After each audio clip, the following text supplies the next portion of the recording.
4.2 million Ghana cedis. You said you will recover everything by September 2025. Yes.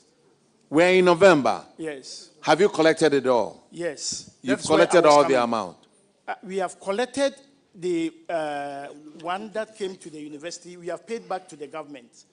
There is difference of about 1.3 million, which relate to pensions. Now, because we are subvented organizations, pensions do not come to us. When government is giving us the check, they take the pension. So the amount that we withhold do not include the pensions. So we met the auditors. The difference of 1.3 is related to pension. Apart from that, we have paid all the money that we are supposed to pay, the money that we withheld. We have paid everything. Apart from those who went on study leave and did not return. That one, we are still pursuing them. We haven't paid that one, but we have paid what came to us. We have paid everything. Okay, auditors, can you please confirm if they've paid the 4 million plus? Honorable Chair, what we can confirm is that out of the 4.2 million, 3,108,509.75 has so far been recovered. The outstanding, when do you intend paying? I said the outstanding relates to pensions. Which no. You said 1.9 million or so was in relation to pensions. That's what you initially said. No, I said that one relate to those who went and didn't come back. Didn't come. So how much is in relation to pensions? It's 1,385,413.13. Auditors, have they informed you about this? Honorable Chair, I think I have to put this one in the context. This audit was carried out by, it was an outsourced audit, which means that we gave it to a third party to carry out the audit. Now, the status of implementation they provided to us is the fact that 3.1 million has been recovered. As to the reconciliation they did with the entity and the fact that the 1-point-something million is in respect of pensions and all that, that hasn't come to our attention. And so what we can do is to ask for the permission of the chair to do a reconciliation with them after here. Thank you. Thank you, Honorable Chair. We are in your hands. Chairman, thank you very much. Director, I would want to be clear on something. You talk about the difference being pensions. Yes, please. That were withheld by government. Please. So the ones that are not pensions, you've repaid all. Yes, please. If you look at the details of payment of an earned salaries, these are the net amount that comes to the individuals who were presumably under your care and left. Some of them are leave without pay, vacation of post, resignations, which meant that these individuals were being validated. You understand? Somebody resigned, then the person gets paid. That is why it is an unearned salary. Yes. And that is the net amount that comes to the person, regardless of the pension, the tier 2, the tier 1 that the government would have already been deducted. Yes. So it is not a gross amount. Then you are now telling us that these were inclusive of pension. These were unearned salaries that you validated them. The net that came to them is what you are being asked to recover. So if you say pensions were included, you need to explain a bit further for us. Okay. Thank you, Honorable Chair. What happened was that the auditors, when they are calculating this unearned salary, they include the pension, even though it didn't come to us. But when we are doing it, we do the net. And that is why that difference came in when we met the auditors. We met them, the Sunyani Regional Auditor and the team. So they saw that when they were calculating, they included the pension. But we did not include pension. They realized that the pension do not come to us. So that is why we agree that the difference relates to pension. Look, let me ask you this. There's a guy over here, vacation of post, 7th, June of 2024. And he owed 120,000. Obviously, that wasn't in 1 month. Where is the pension in it? Sir, please. And let me caution the universities. When you come and we ask you a question, we need to sit in classroom and listen to a lecture. These are simple. So if you just go straight to it, it will help. Yes. Me pacho, yes, you did that.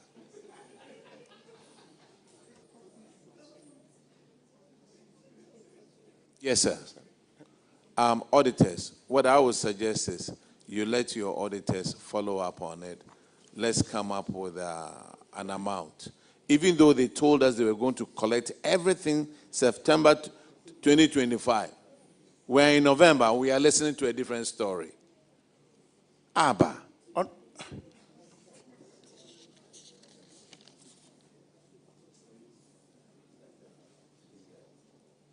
Okay, you are discharged. Thank you. Now, let's call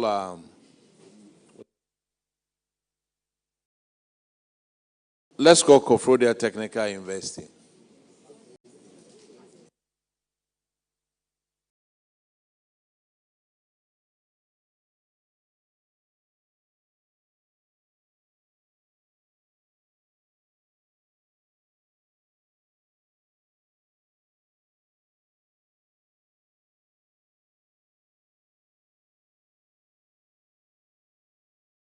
Please introduce yourself to the committee.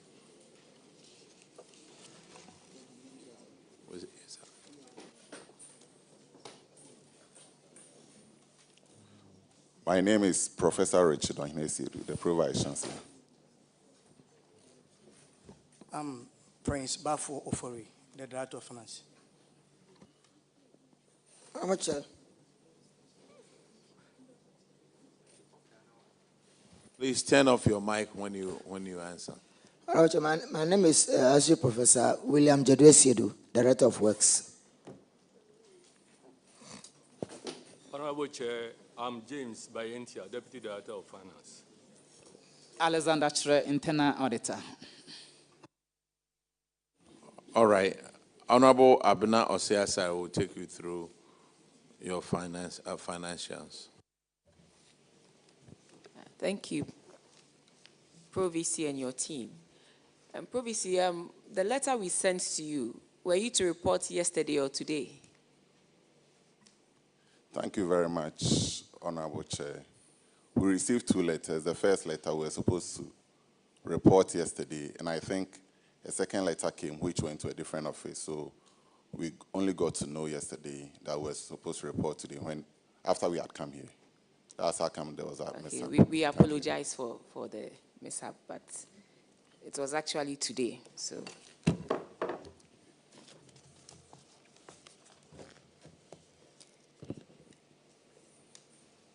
I'm going through your accounts, and I must say that in 2023, in 2024, you turned a loss or a deficit situation in 2023 to a surplus situation in 2024.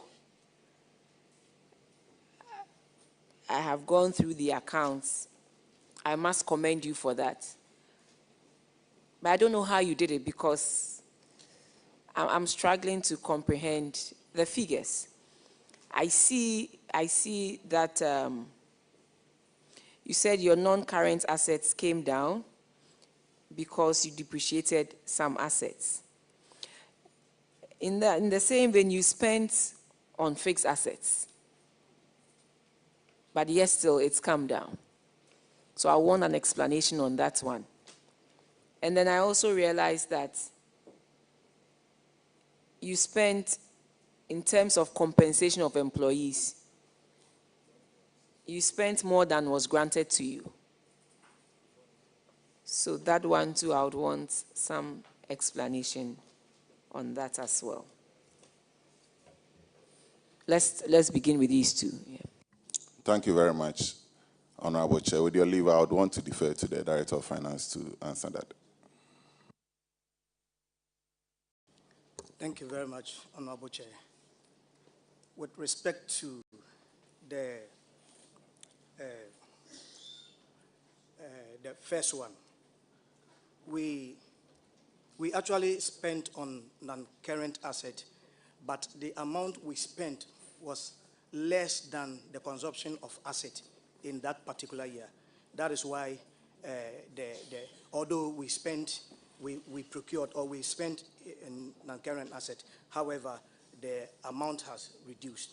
We spent about 6 million or so, but the consumption of fixed asset for that year was 7 million point something. Thank you. Then the compensation. Please, I didn't get it. Can you go over what you just said? Yes, please. I'm saying that. Thank you Directly very much. so we can hear. Yes. Yes, please. In that particular year, although we spent on non-current asset, however, the total depreciation for that year was more than the amount. What was the amount, please? The depreciation was about 7 point something million, and the amount we spent on non-current asset was about 5 point something or 6 million. So consumption of fixed assets here says 7.9. Yes, please. And then you are saying depreciation was 7. Yes, please. That was depreciation. That is depreciation. Depreciation was 7, and then you spent 7.9. So then it should. Honorable Chair, I'm saying that the depreciation for the year, which I said consumption of asset, is actually 7.9. Thank you very much.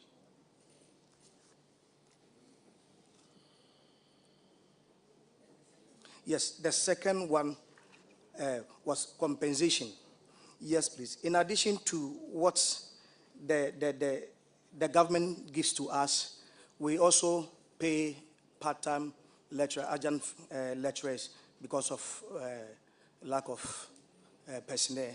So we actually recruit part-time lecturers to beef up with our lecturers. That's why it was more than what we received.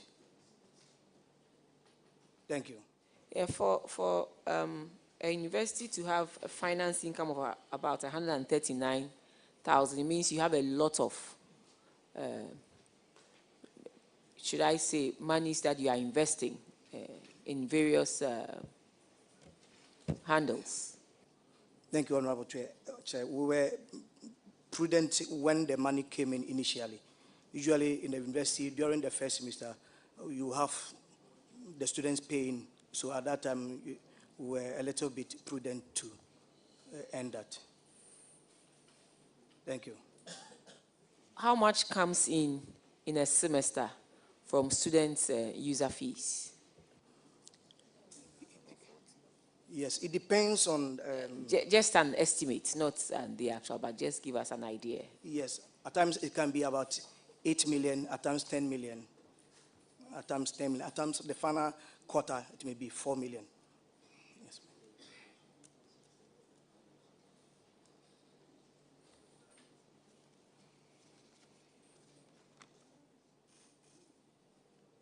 Like I said, I mean, you came from a negative position to a positive position, but you need to work on your expenditure. Yes or no? Aside your consumption of fixed assets, I also see specialized expenses. What is that? Thank you, Honorable Chair. These are insurance claims, court expenses, professional subscriptions. Insurance claims for what? For vehicles of the university. Vehicles of the university? Yes, please. To the tune of 2.8 million? No, it's a whole lot of expenses.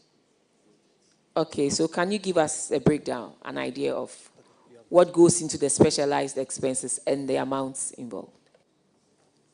Yes, please. Madam, please, I would need time to.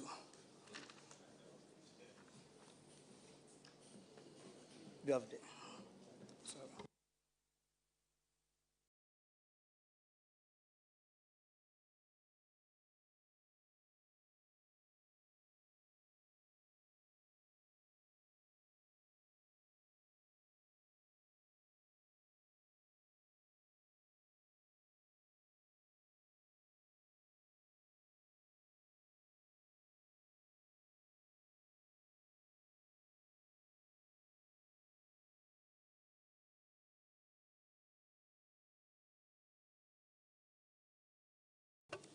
My deputy want to add up for me. Honorable Chair, the specialized expenses comprises a lot of items. We have professional subscription fees, legal expenses, donations, and because of the format of the format we are using, we have some grants from some development partners, KIC, GSDF, Ghana Skills Development Fund. We group all of them under that. So the 2 million plus is made up of all these items. Thank you very much. Thank you. My heart is at ease now, because when you said insurance claims for 2.8 million for a university, you wonder what actually, yes. So thank you. You improved upon your current ratio. In 2023, you couldn't fully cover your short-term liabilities, but in 2024, at least you can do it by 2.4 times. And looking at your strength, your location, you can raise more money from your non-tax revenue or your IGF. And so I expect you to be able to raise more revenue. And since you have 100% retention, you raising more revenue does not mean you should increase your administrative expenses. So please take note of that and work at that. The other one has to do with your indebtedness, the indebtedness of separated staff. I want to find out how you process a staff for payment. How does the university process a staff for payment? Madam, once again, with your leave, I think the Director of Finance will take that. Thank you very much, Honorable Chair.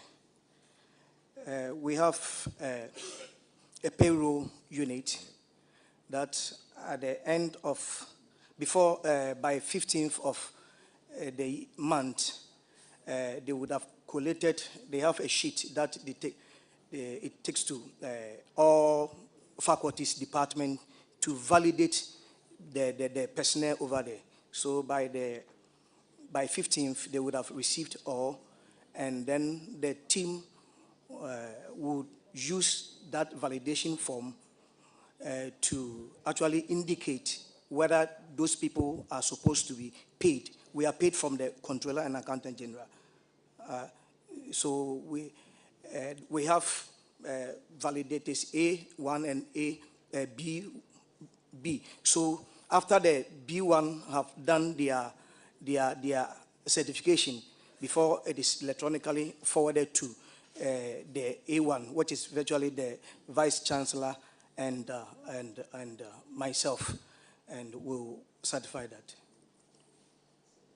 If one goes through all this process and then someone retires, way back in 2019, December 2019, we continue to validate the person and pay from that date to November 2022. More than 24 months, yet you go through all these steps. You go ahead and pay the person book and research allowance, the sponsorship, in addition to the salary itself. So one may ask, truly, the steps you just mentioned, did you take that same steps to validate John Kojo Hayford, who was separated from the university from December 2019? Madam, John Kojo left for study leave in the UK. He didn't retire. He went for study leave. And normally, once you're on study leave, you are given an initial 3 years or 4 years, depending on, the length of your study. Beyond which, you are given an extension. Once you're on study leave, you are supposed to present progress reports.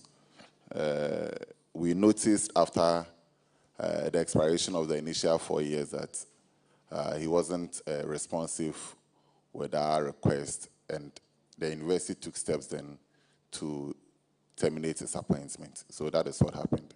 So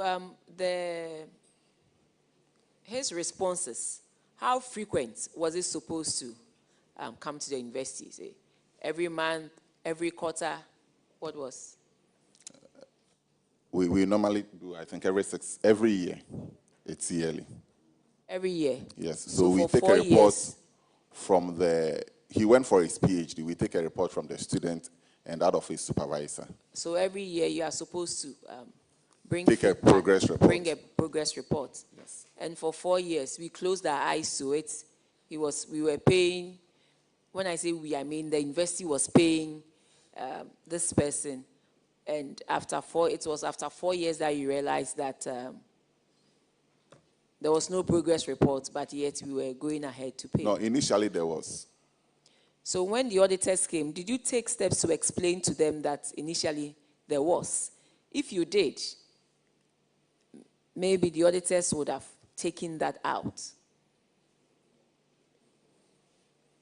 Because they are saying that for the 4 years, or is it because the person did not return, and that is why we are charging everything to? Exactly. Okay, so what steps have you taken to?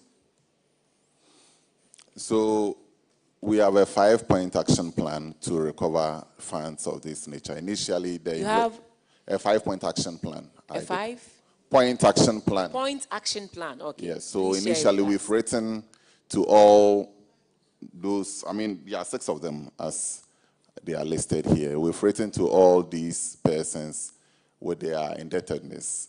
And then we've also written to Interpol through CID to reach out to these people so that they are flagged at the various entry points of the country.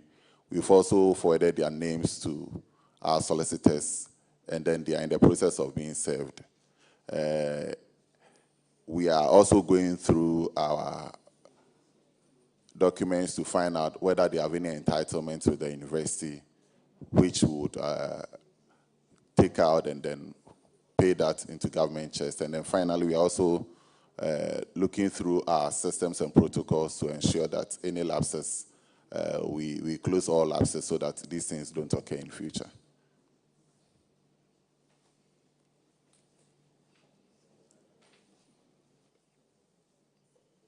The amount is 817,619 and 40 pesos. Did they have guarantors on their file? So it's mixed. So in the case of John Kojo, yes, he does have a guarantor. So what is the essence of a guarantor when the person you guaranteed for fails to do the needful? So then we defer to the guarantor. So have you done that? Yes. So we have written to the guarantor, and then the beneficiary, that is John Kojo, and we've also forwarded their names to our solicitors. So I'm only asking, in this case, what does the guarantor do? Aren't you supposed to fall upon the guarantor to pay for this liability? Yes, so we have done that. So has the guarantor paid? No. And that is how come we've written to our solicitors to pursue that legally. Is the guarantor part of the university system? Yes. So that if the guarantor is part of the university system and the person he or she guaranteed for failed to come, what do we do? If it were a private company, they would have done the needful. But it's government are buying and you'll be idea. So it is okay. Because once you have identified the guarantor, the other time, one minister came and mentioned that they identified the guarantor and the guarantor had to do the needful. Right here, if you could recall, Ministry of Interior. So respectfully, if you can contact the guarantor to do the needful, because once you guarantee for somebody, and for one reason or the other, the person is nowhere to be found, and the person has defaulted on the terms that was given to, the terms that the person agreed to, we should do the needful.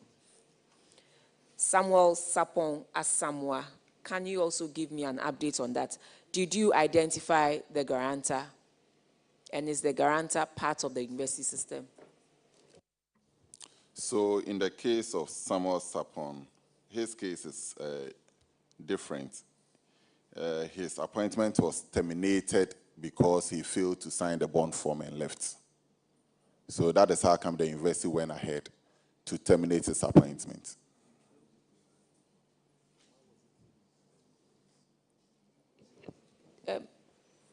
Pro VC, you said the person failed to sign before leaving. When you, the university granted the person permission to go and study, and yet the person failed to sign.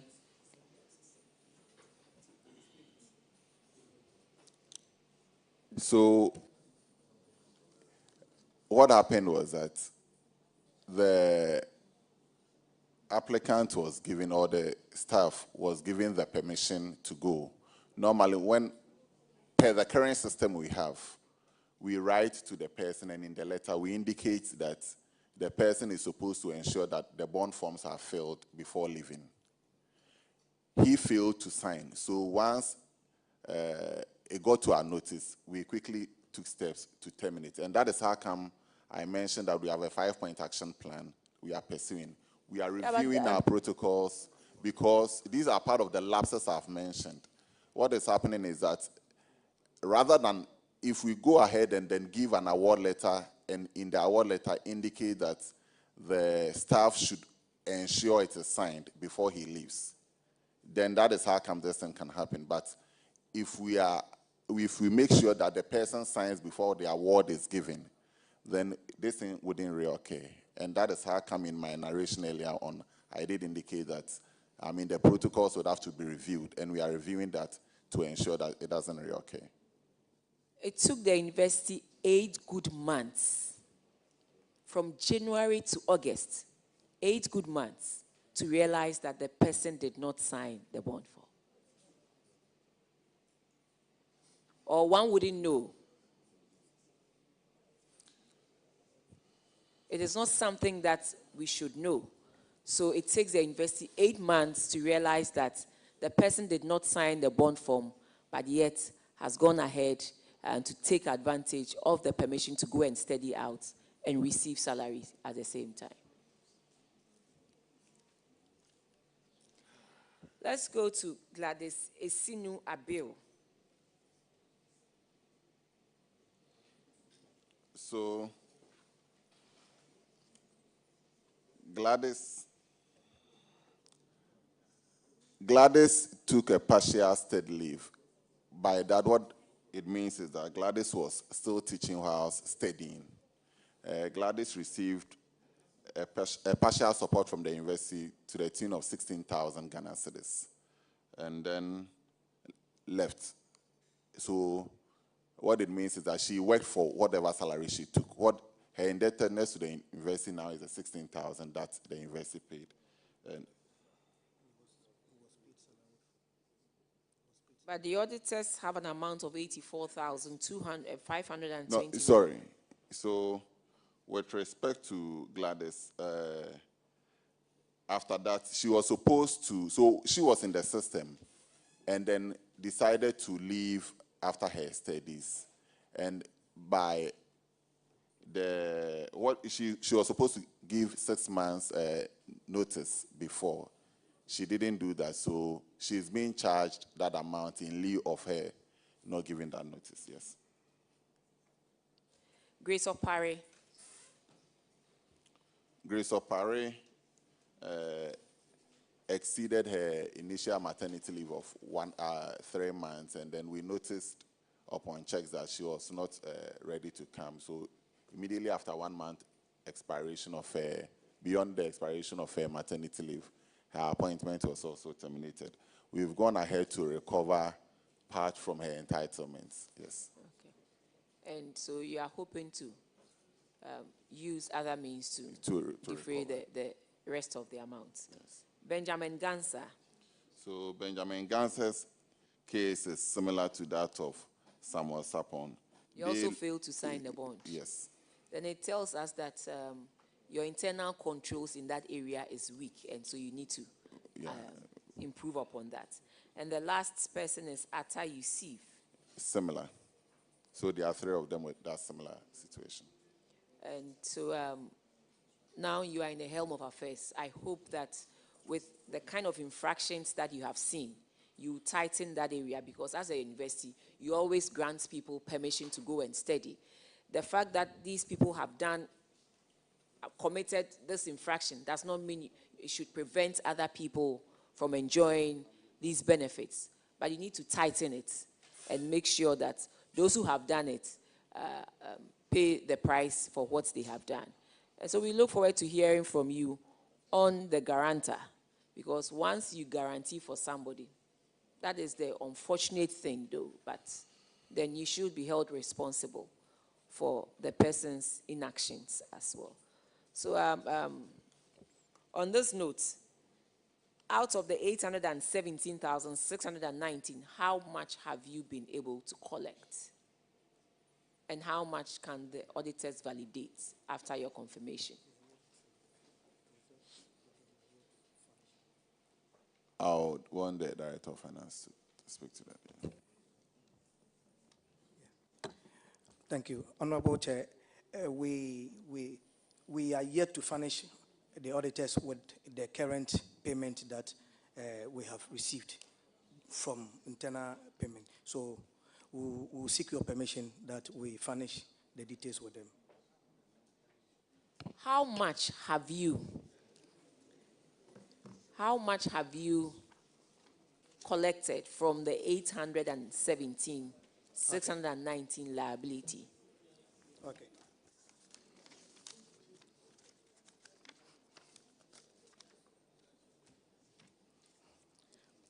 Where's the list?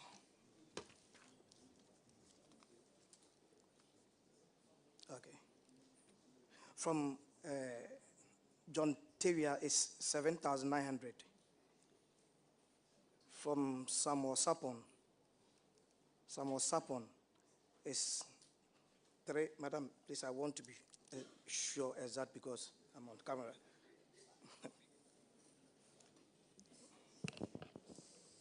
Koforidua University, you knew you were coming here. You knew this was one of the infractions that you had been cited for. And you don't come here and say, we should give you time to calculate how much everybody has paid. Respectfully. Madam, please, I have it now. Sorry. Grace Opare, 7,991 Ghana Cedi, 80 pesos. John Tavia, 3,995.999. Samuel Sapon, 7,991 Ghana Cedi, 80 pesos.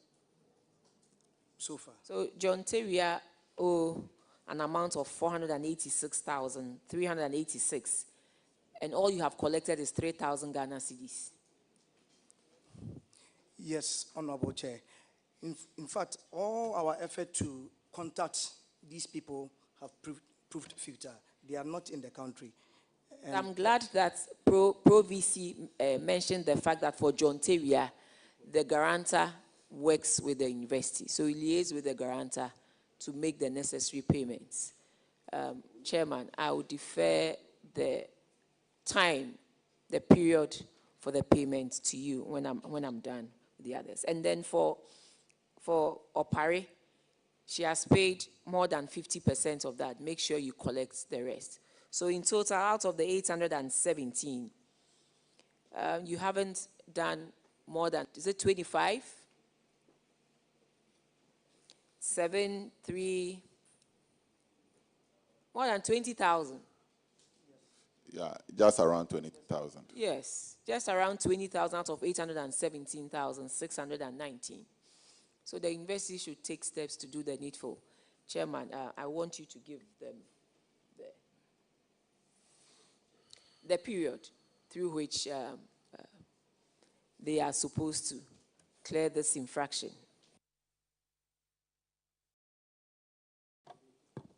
PV, I just want to ask this about John Tawia. It's clear to us that you've been able to receive 3,000 plus as payment. And then from your narration, he's nowhere to be found. So who paid that money? Is it the guarantor, or there was a trace that you managed to get him to pay the 3,000? Who paid it? So all the amounts that were mentioned here are as a result of their entitlements, pending entitlement to the university, which we've gone ahead to use that to defray. So these are not payments directly that, coming from them, but entitlements, sitting with the university now. Last one. Is the entitlement still on hold, or it doesn't come again? If it's still on hold and then entitlements are coming, why can't you use it to defray the cost and still 3,000? Has it ceased coming, or it continues? It ceases. It ceases coming. Prof, this is government's money. Our money. 817,000 Ghana cedis on separated staff. You don't have any, you can't contact these people, and then you don't have any payment plan. But it looks to me like this was planned chaos, because these people failed to sign a bond. At least you have 3 people who failed to do that. It looks like conspiracy to me, sir. Yeah, on the face of it, yes, but this is what I consider as lapses. Normally, so this is what happens. Once a person is granted steady leave, he's written to, just like I did indicate, stating that his application for steady leave has been granted and that he is to go to the HR and then get the bond forms filled before leaving. When this happens, once the Staff Development Committee meets and grants this, by default, the head of department, who normally validates, assumes that that has been granted and the person leaves. So these are part of the lapses I'm mentioning. All right, sir. So we'll make it easier for you. We want you to collect this amount of money in 90 days. However you do it, with all your lapses and everything else, you know we have guarantors out there. 90 days, we want this amount of money collected. If not, those who validated these people will have to pay personally. Thank you. Now let's move on to your next one. Our auditors want to say something. Honorable Chair, with your leave, would also want to recommend that what they have gotten from the entitlement should be paid into the Aegis Recoveries account for onward transfer into the consolidated account. Thank you. Thank you very much. You heard him. Noted, Honorable Okay. Chair. Now let's go to your next one, delayed projects. These started from 2019. You started these from 2019 to 2020. You have made a payment of 37 million Ghana cedis, and these have stalled. Why? Yeah, so these projects currently, in all instances, the contractors now on site working, and we are also happy to inform the committee that 2 out of these 3 projects are going to be completed and handed over before the close of the year. That is the Faculty of Engineering block, and then the Faculty of Built and Natural Environment. Yeah, that's the 5-story. The 5-story and 4-story block. They are all completed. We have photos to show. The 5-story engineering block is completed. It's almost about 97% complete. It's been painted, and then we are just waiting for some cleanup and then handover. So hopefully by the close of the year, we should take delivery of that project. And then construction of the faculty block. Same. And then by the 4-story, 27-unit block of flats. So that we're hoping to get it completed by end of first quarter next year. Auditors, could you confirm what he's saying, please?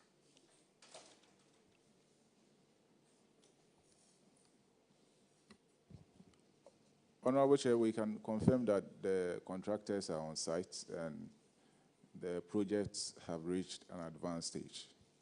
Thank you. You see, you told the auditors the last time they were there that all the contractors are currently on site and work is ongoing.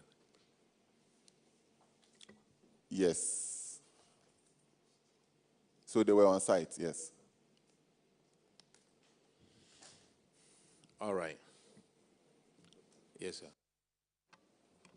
Prof, since the contracts started in 2019 and 2020, should we be worried about possible variation?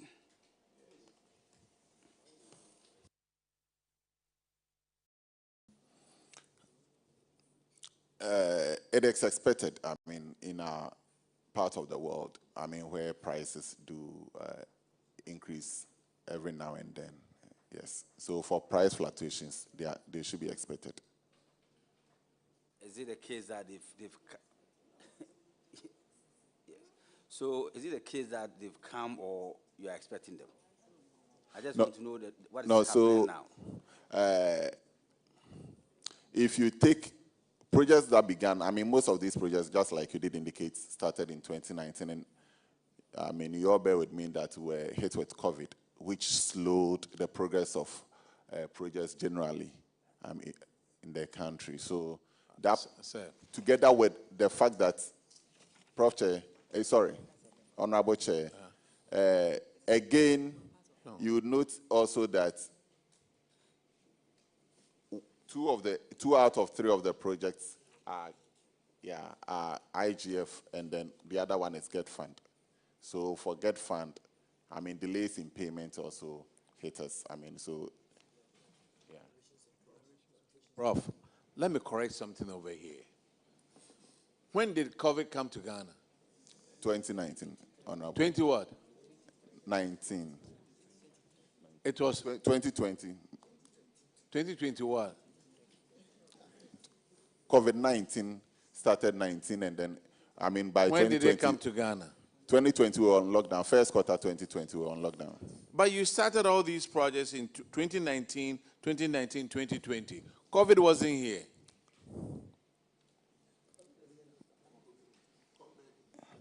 COVID was here in 2020, Honorable Chair. But not in 2019. How did it affect the project anyway? No. What I'm trying to say is that, so there are, I mean, several factors. I only mentioned COVID as one of the factors. Certainly, with the lockdown, I mean, we're not working. So that was... Kofrodua. But was there a lockdown in Kofrodua? And for how many weeks? Social distancing. I'm sorry? And for how many weeks was there a lockdown in Kofrodua? Or how many months?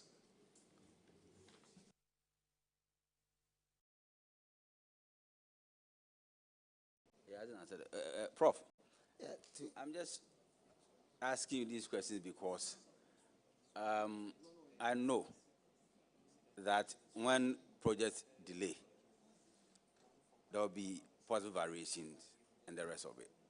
That is why you said the contractors are on site now.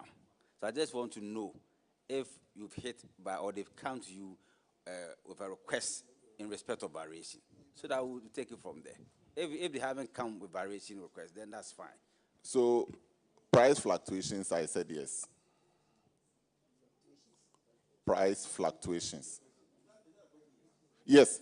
So variations, when you talk of variations, it could either be additional works, change in scope.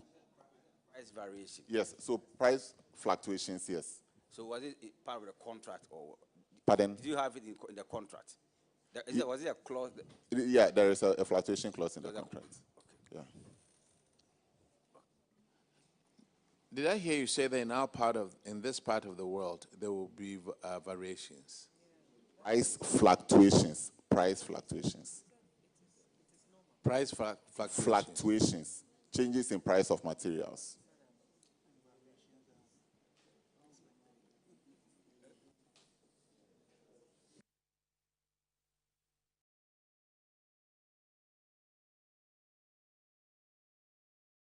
You see, what it says, what this one tells me is there wasn't proper planning when you started this. And then you delayed it and delayed it. Anyway, that's Koforidua, right? Koforidua Technical University, right? Yes. You are discharged. Thank you very much.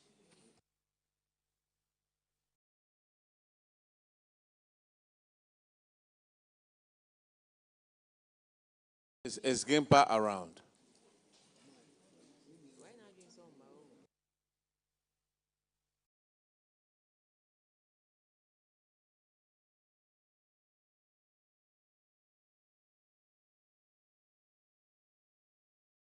Can we call Bolga Technical University, please?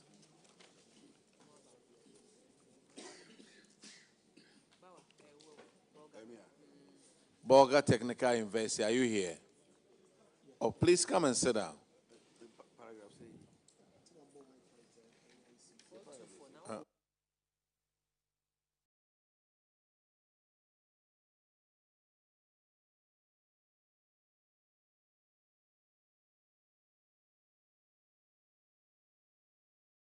Will you please introduce yourself to the committee?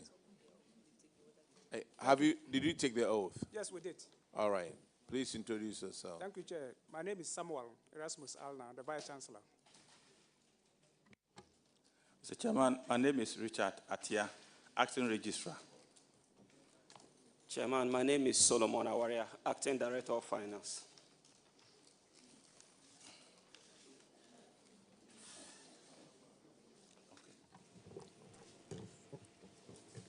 Vice Chancellor, you are welcome. Thank you, sir. We've met severally, right? In Tamale. Yes, sir. We've met severally in Tamale.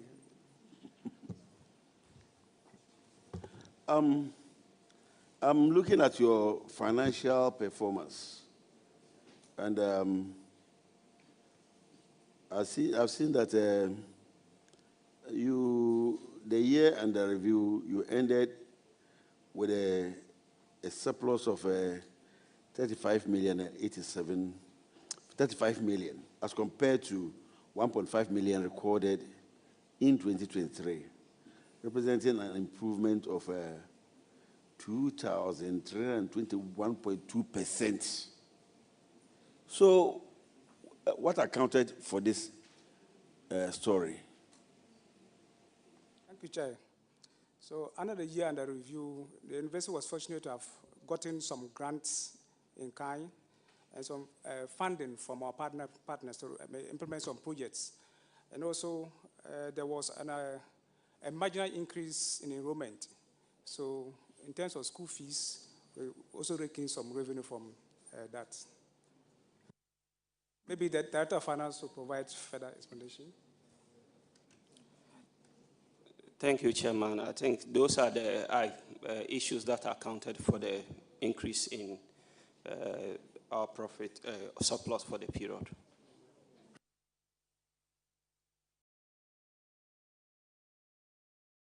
So that accounted for the major surplus that we saw. Yes, please. And then your IGF, I saw that it also increased substantially. So what are the components of your IGF? Can you tell us? Components of the IGF: school fees, donor funding, attestation, transcript, congregation fees, but substantially among them was the school fees and the donor funding. That were the huge amounts we got in that particular period. Thank you. At your expenditures, I saw that your consumption of fixed assets also increased, and that increased about 7.9 percentage points, which is a huge increase from 904 to 1,000 to 7.3 million. So can you walk us through this, why this huge jump? Thank you, Chairman. As a result of adopting government policy on the fixed assets, there was a need for us to revalue the fixed assets of the university, and that brought about increase in the fixed assets of the university, and subsequently led to the increase in the consumption of fixed or depreciation of fixed assets for the period. Thank you.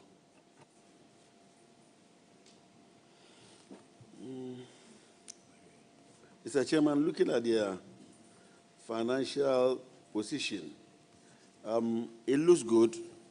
So all what I can say is that they should increase. They should keep up whatever they are doing. That has reflected in this very nice financial position that we are seeing. Because the current ratio improved to 13.0.1 in 2024, indicated that the university will be able to meet its short-term financial obligations when they fall due. So you've done well, and I know the VC, since it was a polytechnic, he has been there till now. He's done a very good job. Prof, thank you. Thank you, sir. And with your kind guidance, I'll be able to rake in a lot of revenue. So we hope that going forward, we'll continue to get the support to be able to do better. If you do good when you come here, we say it. If you fall to when you come, we say it. You've done well. Thank you, Honorable. All right, you are discharged. Now let's call Tamale Technical University.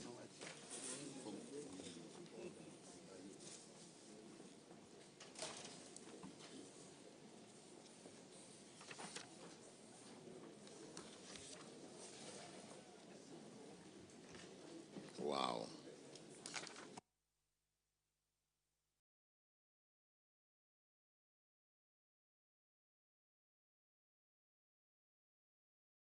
Please introduce yourself to the committee. Good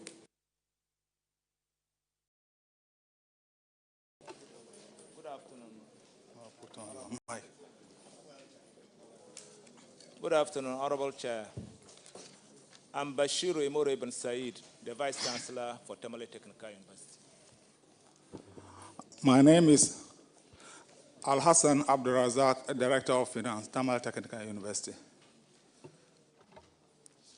Honorable Chair, my name is Yaku Idrisu, Registrar, Tamale Technical University. Honorable Chair, my name is Mohamed Kamaldin Al-Hassan, Director of Internal Audit, Tamale Technical University. Okay, Honorable Abna Oseasa will go through the financials with you.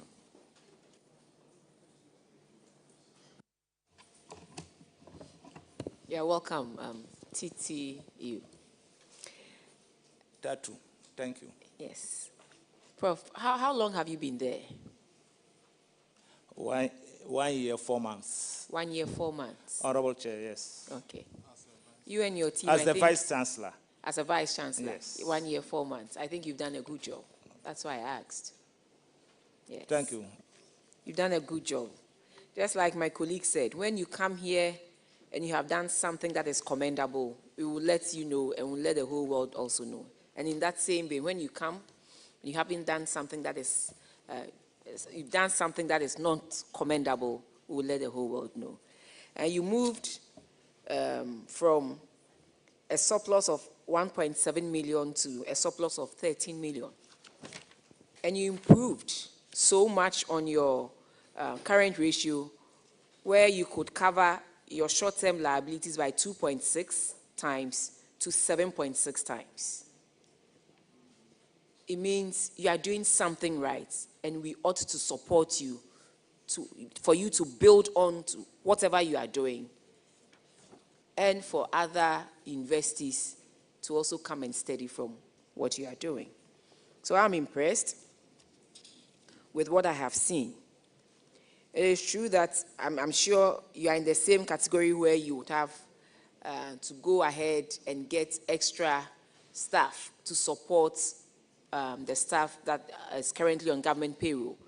But you did not allow that to go over and above the revenues that you raised. And that is commendable. And I have also seen that you are able to raise close to 1/3 of what government gives you as IGF. And that is commendable. Government gives you 100 million, and then you raised almost 30 million from your own internally generated funds. And that is commendable.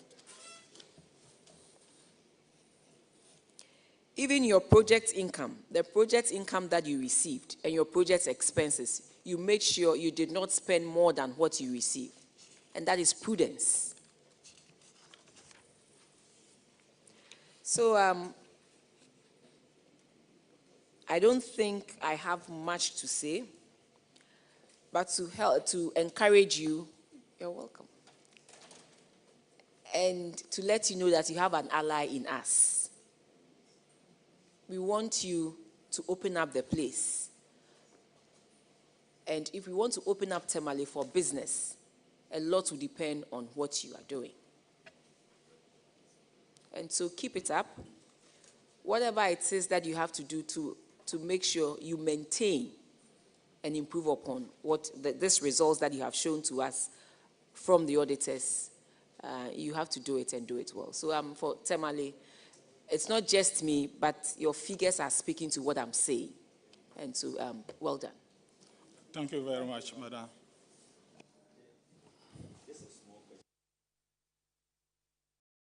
Prof, thank you. You've done very well, just as my chair commended you. But when I look at your donations, 2023 you had 68,000, and 2024 you had 21,000. What is the disparity? Can you share with us what accounted that? Honorable Chair, with your permission, I will defer to the Director of Finance to respond to that. Thank you very much, Mr. Chairman. It is something that we actually do not have control over. Donations usually come from external parties who, for one or two reasons, decide to extend gratitude to us.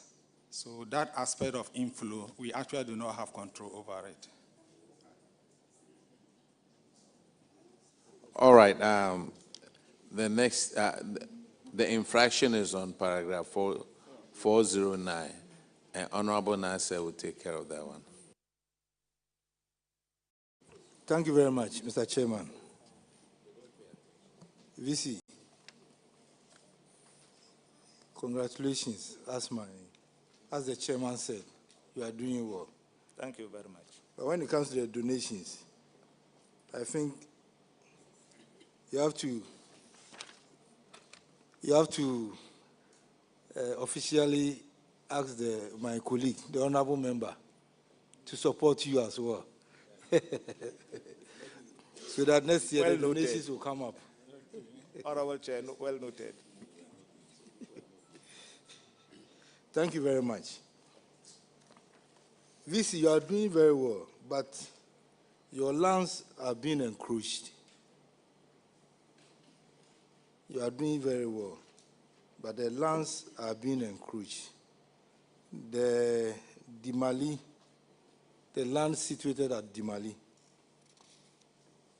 has been encroached. And we have other ones here.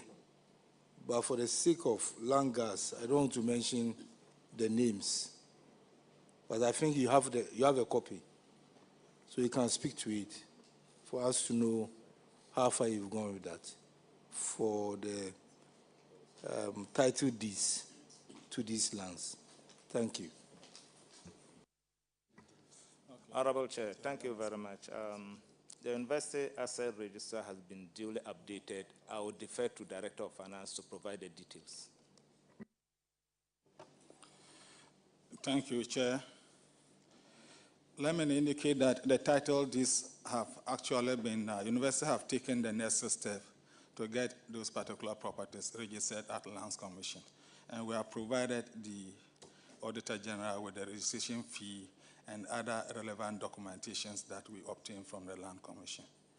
Regarding the Assets Register, like the Vice Chancellor indicated, the Assets Register have been duly updated, and we have furnished the Auditor General with a comprehensive record of our Assets Register that confirms that these particular properties have been incorporated into our Assets Register. Thank you. Auditors, please can you confirm?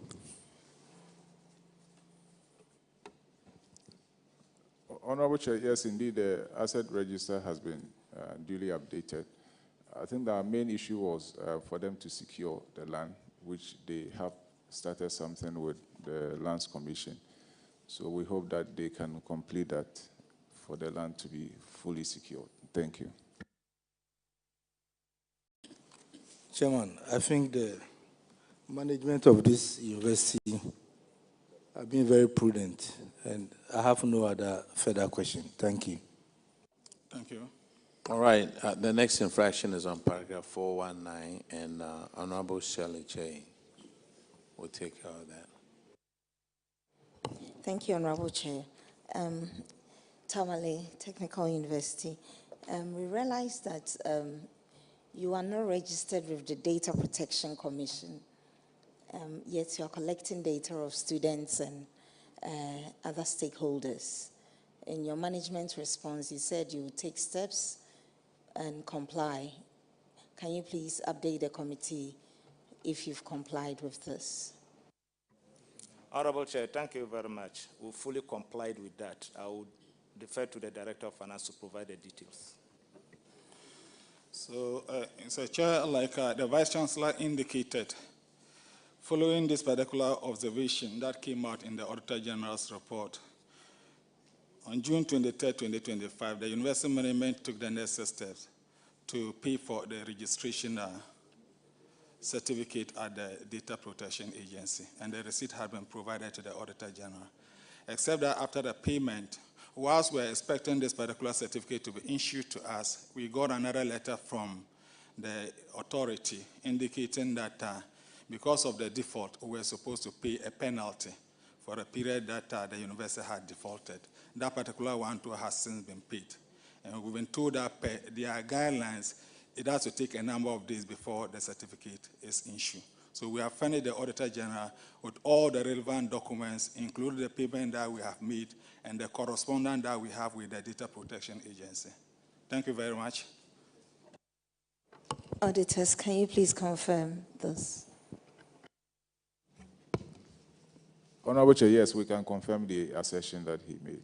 Thank you. Tamale. Tamale. Deserve commendation. Well done. Thank you. Tamale Technical University, you've done very well. Thank you. You are discharged. Thank you very much. All right. Let's call Dr. Hila Liman, Technical University.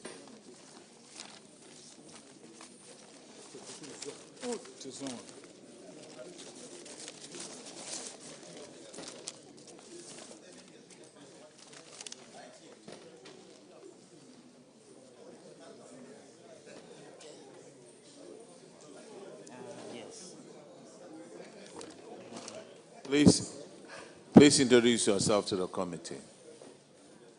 Honorable Chair. Honorable Chair, I'm Engineer Professor Hamida Tudarimani, the Vice Chancellor.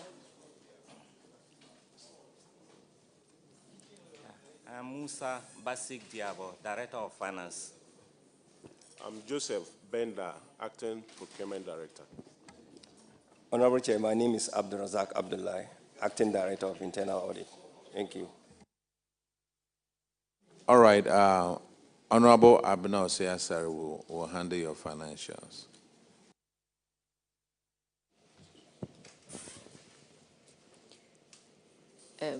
Dr. Hela Liman Technical University.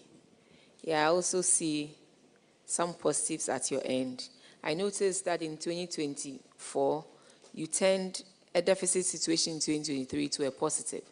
You had a deficit of 1.2 million Ghana cedis in 2023 and a surplus of 1.4 million Ghana cedis in 2024.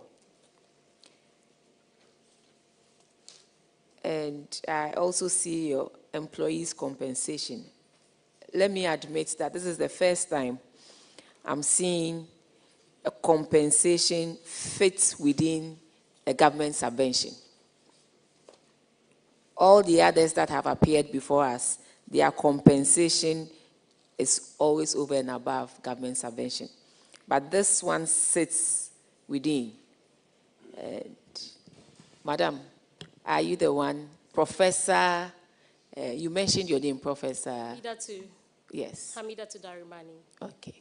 Professor, I believe it's because of the prudent way in which you are managing the place. But I'm happy that this time we found a university that is living within the allocated government subvention. Thank you, Prof. And clearly, your current ratio also tells us that there's been an improvement. In 2023, you couldn't, or you could cover your short-term liabilities by just 50%. But then in 2024, you can cover it about 1.2 times. I believe you can do more because you have what it takes to do more. What I will encourage you to do is to work on your IGF. Your IGF is very, very low. In 2023, you did 4.6, and then in 2024, 4.5. So it came down by close to 100, a little over 100,000. But IGF is something you can concentrate on to raise a lot of revenue to help you build the infrastructure that you need, support government build the infrastructure that you need so that you can also expand. So it is something I would want you to look at. And also the grants and donations. I realized that in 2023 there was none, but in 2024 you had close to almost 700,000 Ghana cedis.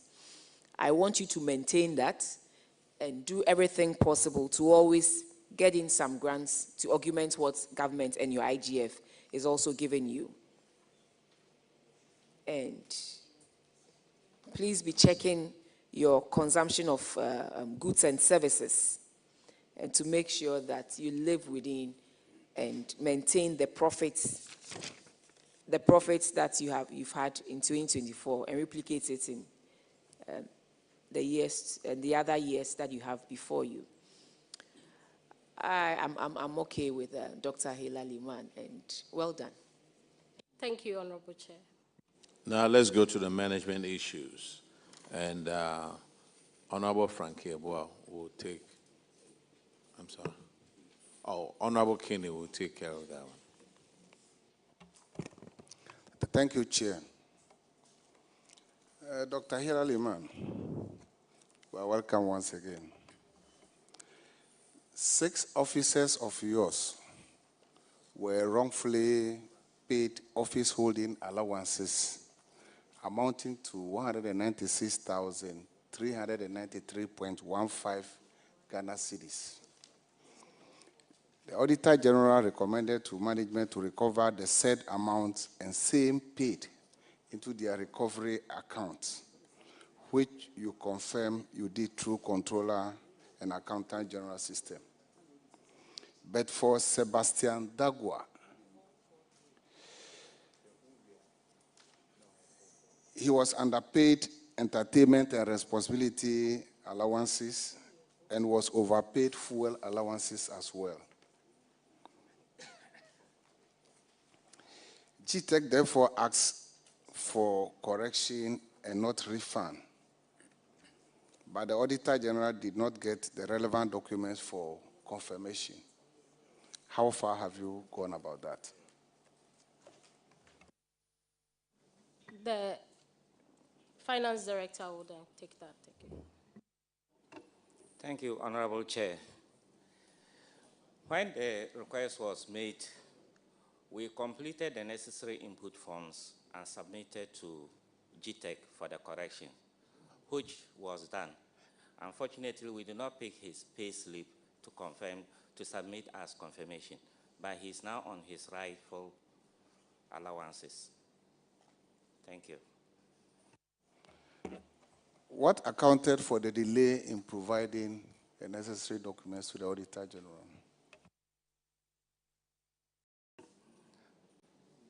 Honorable Chair, I'll just say this one is a fault on our side. Actually, I did not know we're supposed to send that as an evidence to them. Pardon me for that. Thank you, Chair. They cited you. You mean auditors cited you, right? No, sir. Oh, okay. All right, let's go to the next paragraph, 443, by Honorable Frank Yeboah. Thank you, Mr. Chairman. It relates to unearned allowance of 34,971. And it's reported that one Mr. Ochre Solomon was given an appointment for a year. And after the tenure, you continue to pay him to the tune of 10,986. There's another person here, the registrar of the university, Mr. Songutua Vitus, who occupied a fully furnished accommodation, was wrongly paid housing, utility, and domestic servant allowances totaling 23,984. So in total, 34,971 cedis was paid to these employees who are no longer with you. So the auditors recommended that you should take steps to recover the 34,000 from these two staff members. What's the current status? Thank you. Yeah, Honorable Chair, I think that is right. And so we have actually communicated to the affected staff, and they are committed to paying by installment. So we have already recovered some amount of money. I think the Director of Finance can give us the details. Thank you, Honorable Chair. On the part of Mr. Solomon Ochre, so far, 6,000 was paid. That's 2 installments. The registrar also paid 10,000 and still have an outstanding of 13,000 to pay, but he's committed to paying them. Do you have a structured payment plan, or they're just paying what they want to pay? Yeah, it's monthly, sir. Yes. So it's monthly repayment? Yes, sir. Okay, so auditors, can you confirm 6,000 from Mr. Ochre and 10,000 from Vitus? Thank you. Yes, Honorable Chair. So, 16,000 has been recovered. Finance, from the payment plan, when are you supposed to recover all of them, the total amount? We hope to get these ones done at least before the next audit, sir. That is probably by February next year, we should get these things completed. Because you indicated to the committee that we have a structured payment plan. Yes, sir. So I'm assuming that you know how much you collect every month and know the total amount left. So we shouldn't be guessing. You should be able to tell us when the final payment will be made. Yes, sir. Thank you. All right, the next infraction is on paragraph 457. And Honorable Enim will handle that. Thank you, Chair. So this infraction has to do with wrongful payment of allowances to staff on steady leave to the tune of 42,926. So the auditors noted that 3 officers of the university were granted steady leave with pay, were paid salary-related allowances amounting to 42,926 Ghana cedis, which they were not entitled to.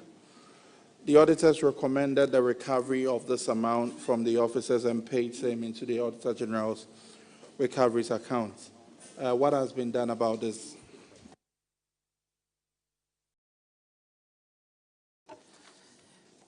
Thank you, Honorable Chair.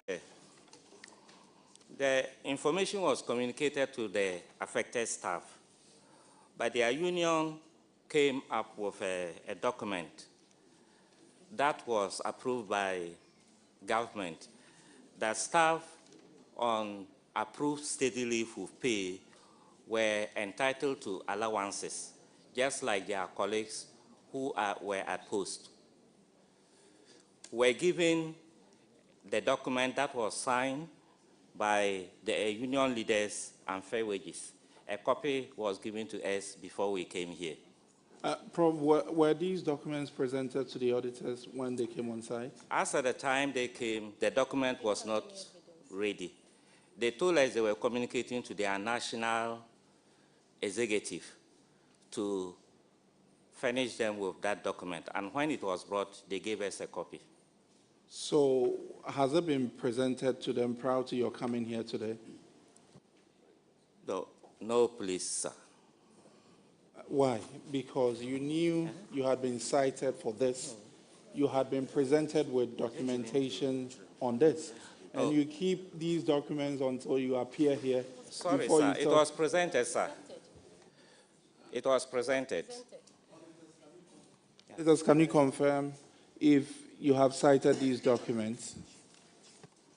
We refer to it as yes, Honorable Chair, we've gotten the document. No, auditors, can you confirm that your documents that were cited warrants that these allowances be paid as part of their study leave?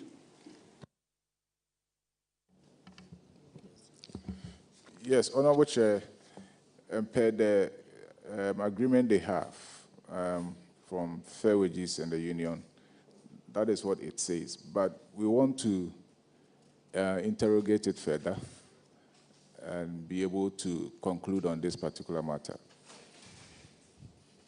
So do I take it that this infraction still stands? Yes, as far as we are concerned. Okay, Chair. So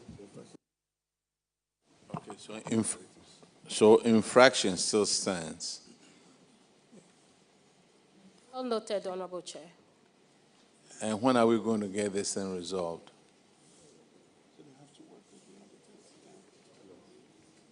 We'll liaise with the auditors and make sure we clarify it. And if they have to still pay, then we'll find a way out. Okay. But as it stands now, they have a written agreement, agreed by Fair Wages. So we'll just follow that up too. So we'll liaise with the auditors. Thank you. auditors, can you provide a timeline for which you will be able to resolve this issue with the university?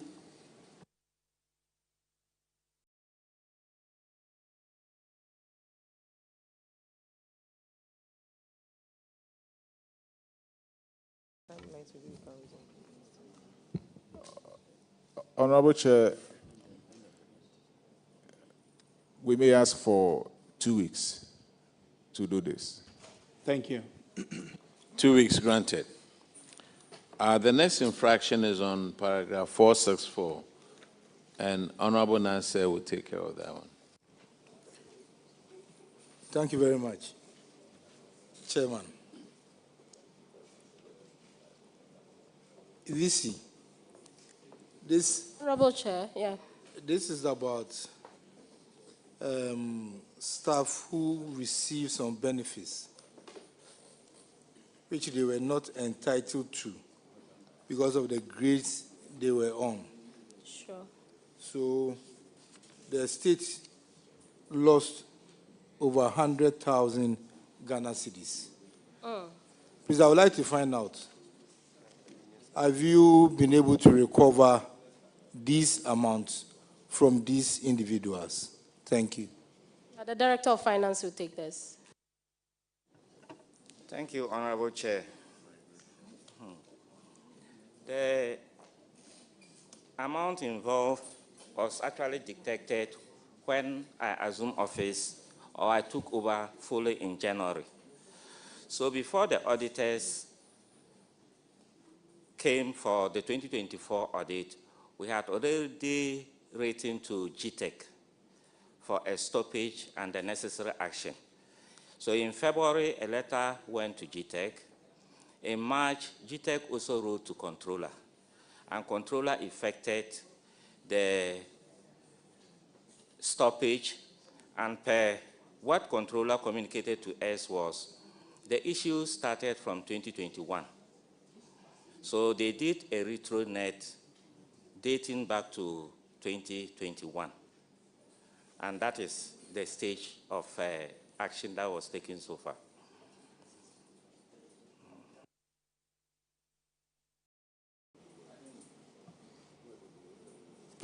Vice Chancellor, so what are the steps you are taking now to recover it? So, like he said, it is being set, the retail net, to recover all the, almost everything. So with time, it's assumed they'll pay off everything through the payroll. Auditors, please can you give us some confirmation on this after the retro net? Yes, Honorable Chair, so that has been the arrangement for the amount to be deducted from the salary at source. And so far, from the evidence provided, 18,094 has been recovered out of the 196,393.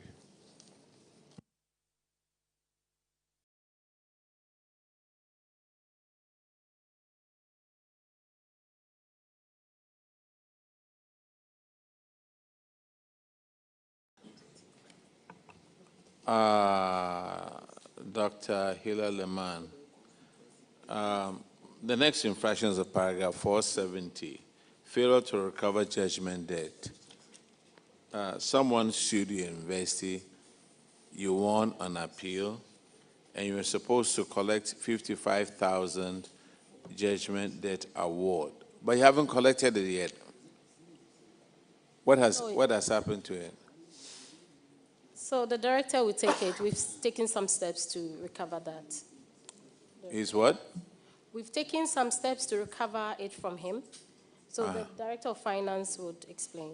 Director of Finance. Sir, the school solicitor wrote to, or the university through the solicitor filed a case at the WA court for the recovery process to take place. And the gentleman was duly served with the notice of recovery. You were given a judgment date. Yes, sir. What has happened to the money? We are yet to, okay. So the court will collect it for us, so we filed. So we have actually gone back because the guy, he's not with us, he's now with a different university. And so we really want to pass through the court to collect it for us. And how long is that taking you?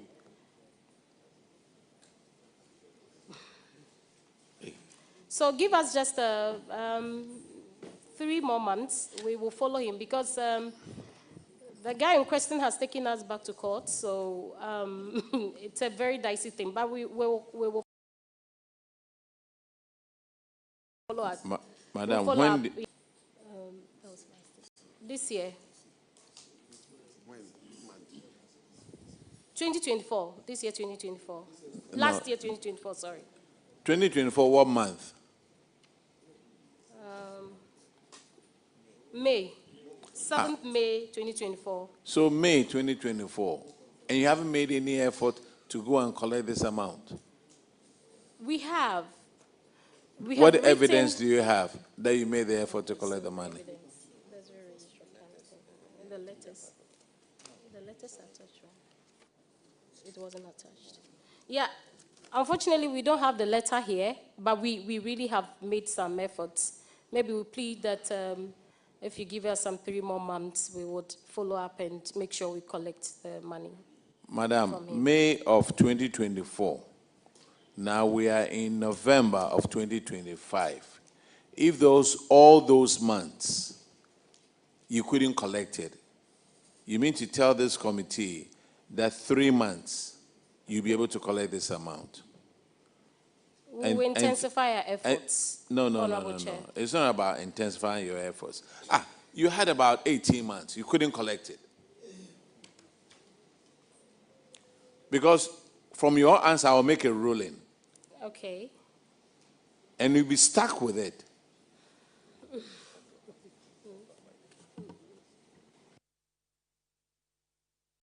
So you say you wrote a letter? Yes, it's been written. You wrote a letter when?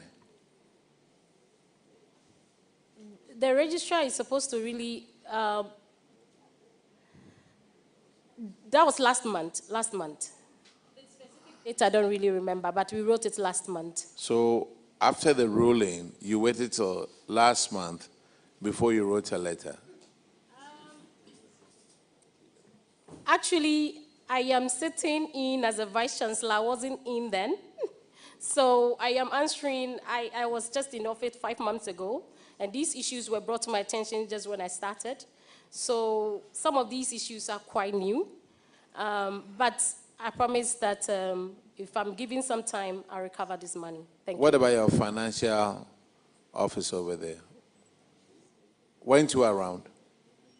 The same. I also started effectively this year.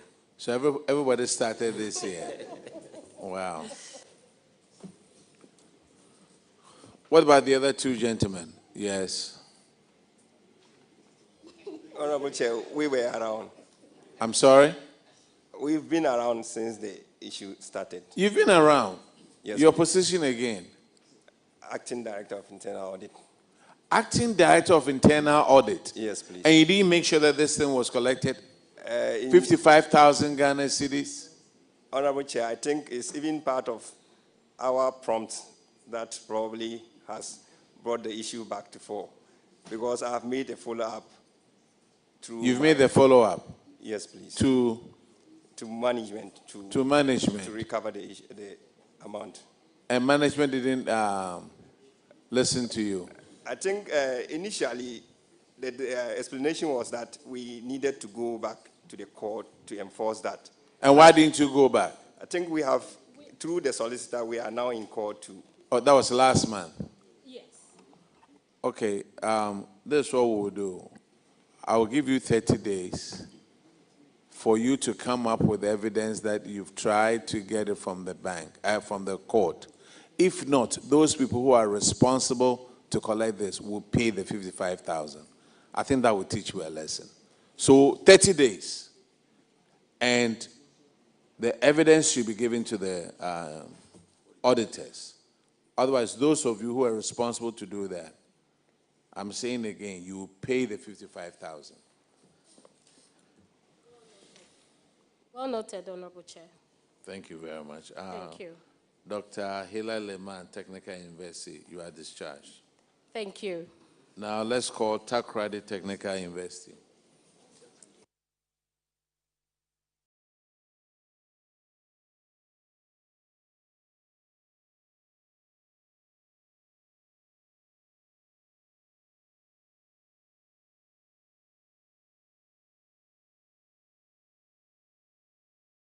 Please, did you guys take the oath? You did. All right, please have a seat and introduce yourself to the committee. Sir, please use a microphone. so that the whole country will recognize your voice. Reverend Professor John Frankishen, the Vice Chancellor of Tekwari Tekka University. Moses McLean Abnori, the Registrar. Elizabeth Obin, the Director of Internal Audit. Emmanuel Bodi, Deputy Director of Finance. Engineer Philip Kwao, Director of Works and Fiscal Development. All right. Honorable Akwesi Kunedu will handle the financials with you. Chairman, thank you very much. Reverend, welcome. Reverend, let me start with this one. What are social benefits for the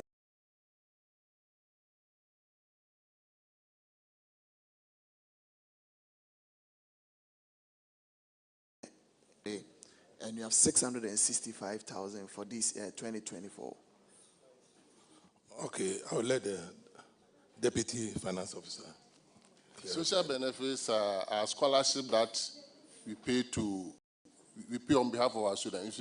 We give students scholarship, and from the IPSAS structure that came, we are supposed to report it under that. So the money that was used to support students by way of scholarship is also referred to as social benefit. Oh, okay. And in your account, you realized foreign exchange gains. Yeah. What foreign exchange transactions are you involved in that there was that expectation for you to realize gains on them? We have a foreign account for our foreign students. We have foreign students that we admit, and they pay the fees in dollars. So at the end of the year, when you are preparing our account, you have to convert it to Ghana cedi. So at the time you converted, there was a gain.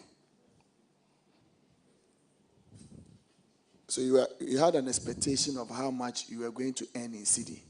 So you realized that as a gain. No, it's a foreign exchange account. We receive it at a particular rate. And when the rate went up, when you converted, we had more compared to when we received the money. And you realized that as gains? Yes, it's a gain. That's Why? how it's treated in accounts. Because if it's a dollar account, it remains in the dollar. Yes. When you realize it and you would want to convert into cedi, the amount of money that you realize then becomes a total revenue into whatever you'd want to transact with. Yes, it is in the dollar form. But once you are preparing an account, you have to prepare it in cedis. So you convert it from dollar to cedis so that you get the actual cedi equivalent. So why do you get a gain and why do you get a loss with that? Because if it's a dollar account you receive, yes. If you want to convert, you convert at the exact amount. If you tell me because in your expectation, beginning of the year, the rate was 10, and at the end of the year, the rate is 12. So you recognize the difference as a gain. Yes, yes. That this expectation is somehow. That's how it's done. Let's take it down. Yeah. That's how it's done. Confirm, you want to come in on that? Okay. Mr. Ado. Yes, Honorable Chair, the reporting currency is in cedis. And so even if you have money in any foreign currency, you have to, at the end of the year when you are preparing the account, convert it into the cedi. And so in this case, at the time they did the conversion, the dollar has strengthened against the cedi, so they will have more cedi if they are converting. They will have more cedi. And so because of that, it is a gain to them. It is more or less like they are getting more in terms of cedi if they were to change the money into cedi. And so that is in itself is a gain. Though you may not see any kind of cash coming to them, but assuming they are converting it into the cedi, they are going to get more. So it's a gain to them. And they would have to report it as such in their accounts. Mr. Andrew, thank you. But however, you see, my challenge was, with what benchmark are you trying to do that? And that is the only thing. It's just a total revenue that ought to have been included either in their academic fees or what. But however, we'll take it like that because you don't know where you are benchmarking from. So let's keep it that way. Your consumption of PPEs, that is your depreciation and amortization, reduced drastically from 5 million to 807,000. Is it that you've disposed of so many that there were no depreciation attached to those ones? Or what accounted for that? Because this is a huge reduction in terms of your amortization and depreciation. Thank you, Mr. Chairman. Prior to 2023, you were prepared an account based on cash basis. Now, when 2023 were asked to convert to IPSAS, you have to revalue all the assets. And when they revalued, the figure became huge. So when we applied the depreciation rate, it gave us the 5 million. In 2024, we didn't acquire much assets. That's why the value came down. Oh, okay. And probably my last one would be on your compensation of employees. You increased about 25%, and that is on the expenditure side. However, at the same time, your government subventions and grants that would compensate for employees also increased. Why the two disparities? Is it that the first one, in terms of the expenditure line item, whether you were taking on more casual workers, and the second one, in terms of government subvention, or in terms of promotions, and maybe upscale of staffs that you already had? Thank you, Chairman. The compensation you have here, you have two types. That one from the government, which is made up of the salaries that is paid to us, and the book and research allowance. That makes up the compensation. Now, internally, we also have certain allowances that is due staff as a result of their condition of service. We also have recruited the casual workers to help us, and part-time lecturers as well. And last year, too, we were giving some financial grant to make recruitment. That's account for the difference. Your current assets are increasing. That is your hold on cash and cash equivalents. Yes. Probably may include your short-term investment and the rest. Is increasing. But when you look at your investment income, it halved. What is accounting for that? 4 million, you ended up at 2.8. Yes. If you look at the location of our institution and the type of student that we get, they hardly pay their fees in full. And we realized that it was becoming very difficult for them. So management decided to allow them to pay the fees in installment. And as and when the money comes, we make investment. And the fees that we get is usually made up of two, first semester and second semester. So the second semester that we receive, that we don't use immediately, they are usually invested. So in this year, in the year 2024, the students were not paying fees. That's why we couldn't get much for the needed investment. You said they were not paying fees? Yes. Because of the nature of the student we get, they don't pay school fees in full. So we give them permission to pay it in installment. And it is when the school fees come in abundance that we have the surplus to invest for second semester. But once the money, they were not paying the fees, we couldn't get enough to invest, hence the reduction in the investment income. Director, have you looked at your academic fees and other charges? That increased.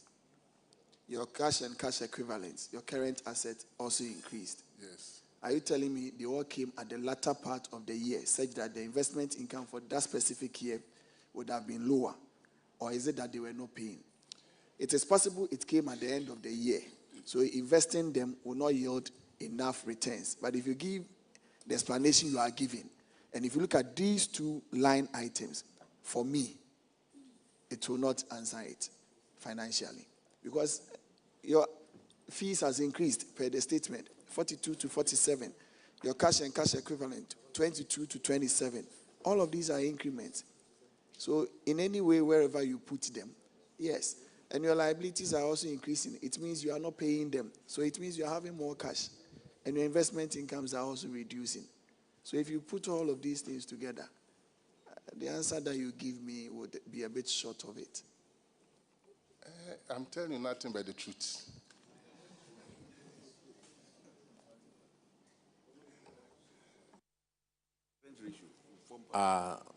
The infractions will start at paragraph 519, and Honorable Bauer will take care of that one. Thank you, Chairman. And infraction relates to unserved bond. If I may ask, where is Mr. Bright Odro? Mr. Chairman, Mr. Bright Odro is in Canada now.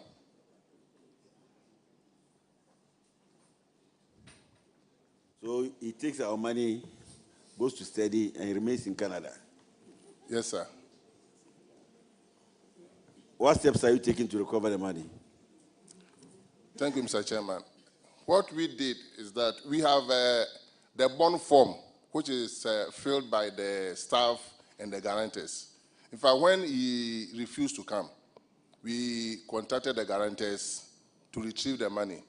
And the guarantors also informed him, and as at Wednesday, he had paid 6,000 out of it, and that he has decided that he will pay 5,000 every 2 weeks. Out of 82,000? Yes, please. He has paid how much?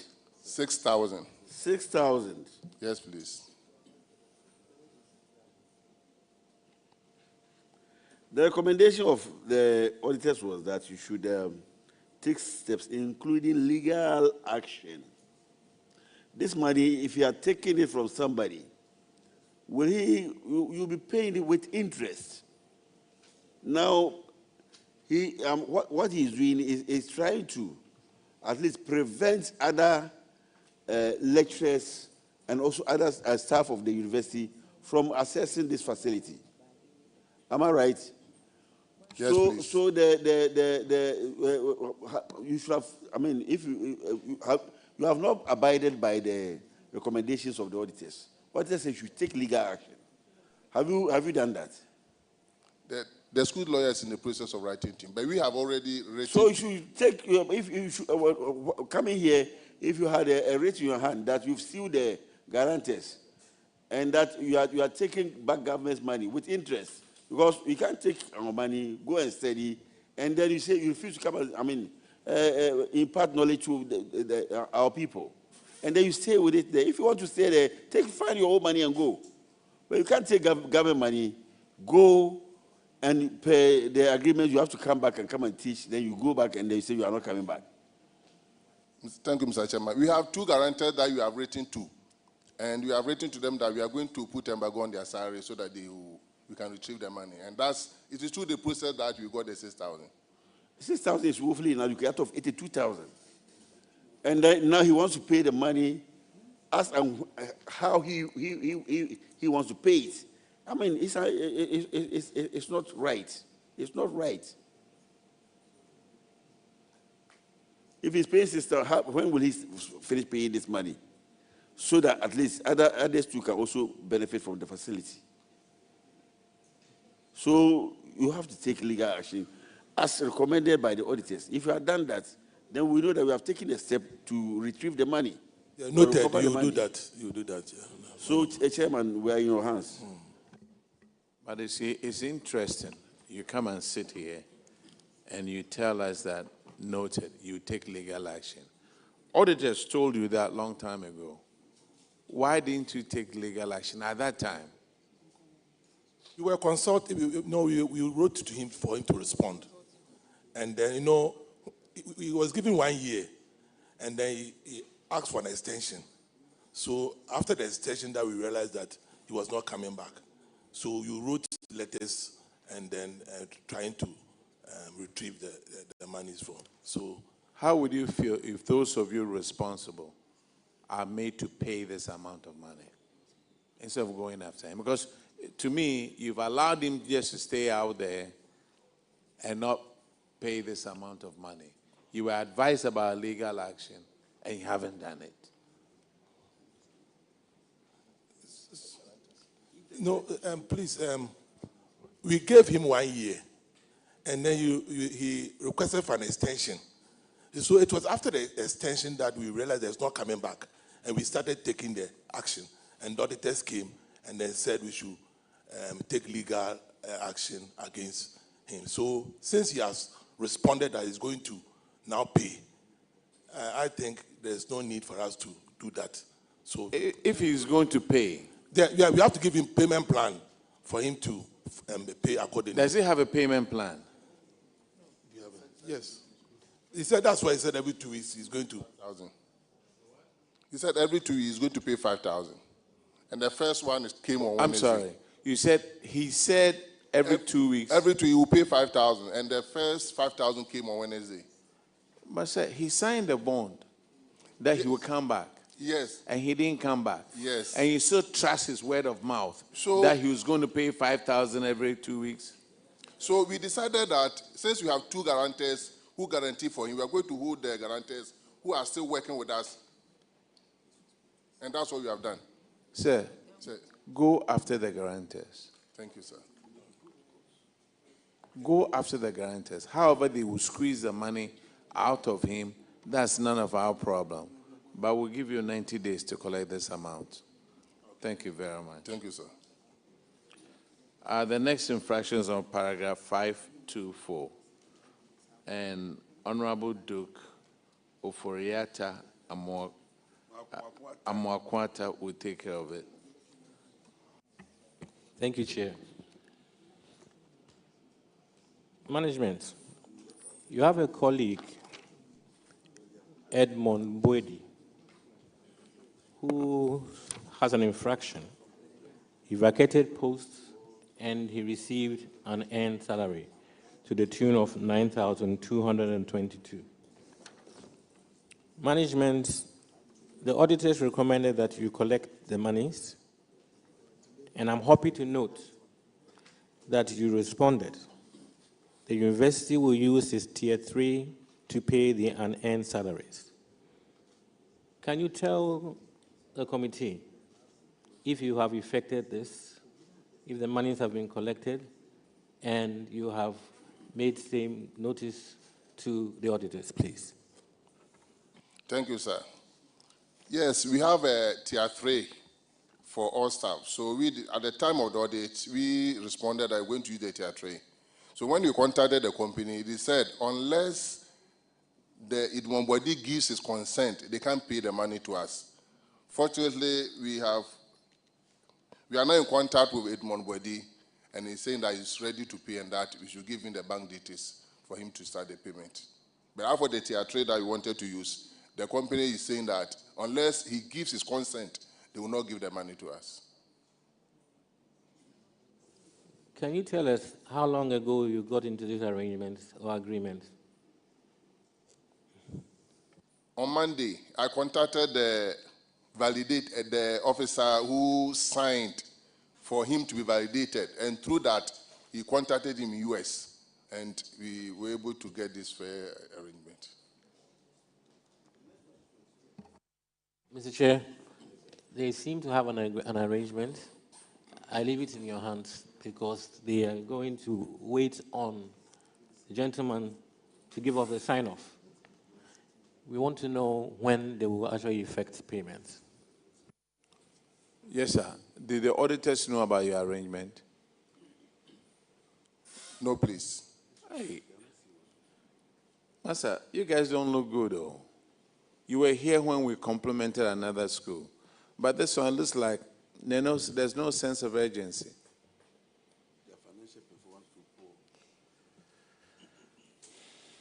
When are you going to get this one done? Mr. Chairman, we will contact him as soon as we leave here to get the payment plan so that we can furnish the auditors. Didn't you guys know that you had to contact this person before coming here? We were not getting him, because he's outside, all his numbers were not going through. Fortunately, through somebody else, we were able to get his number. Sir, you'll be surprised the whole country is watching you. The whole country is watching you and listening to your answers. When you get back home, get a copy and read it and see if you look good on that one.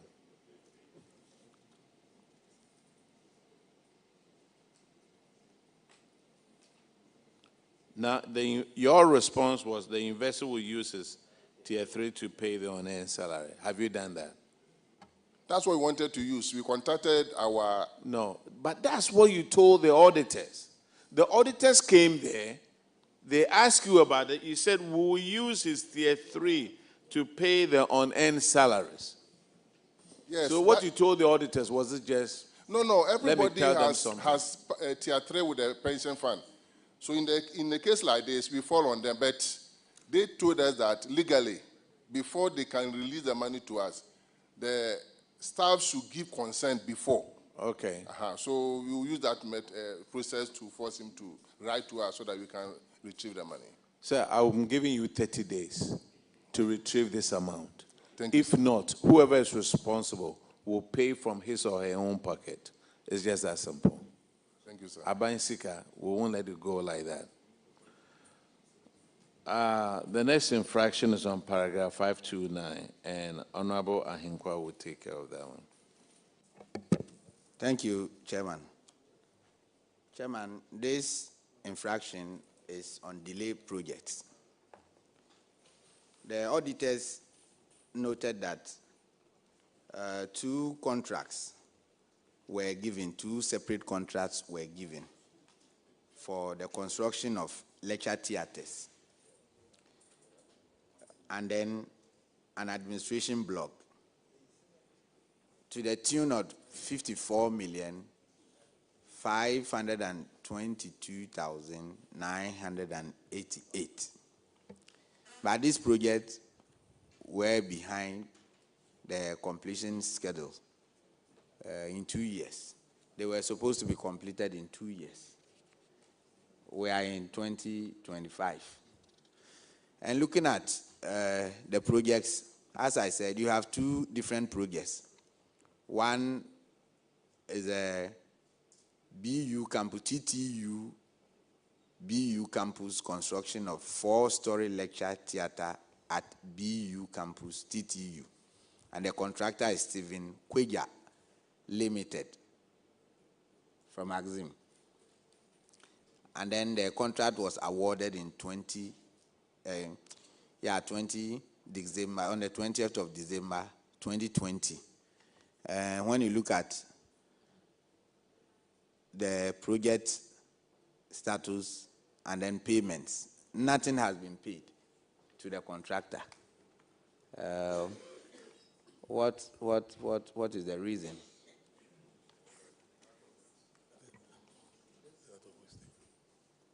So take us through.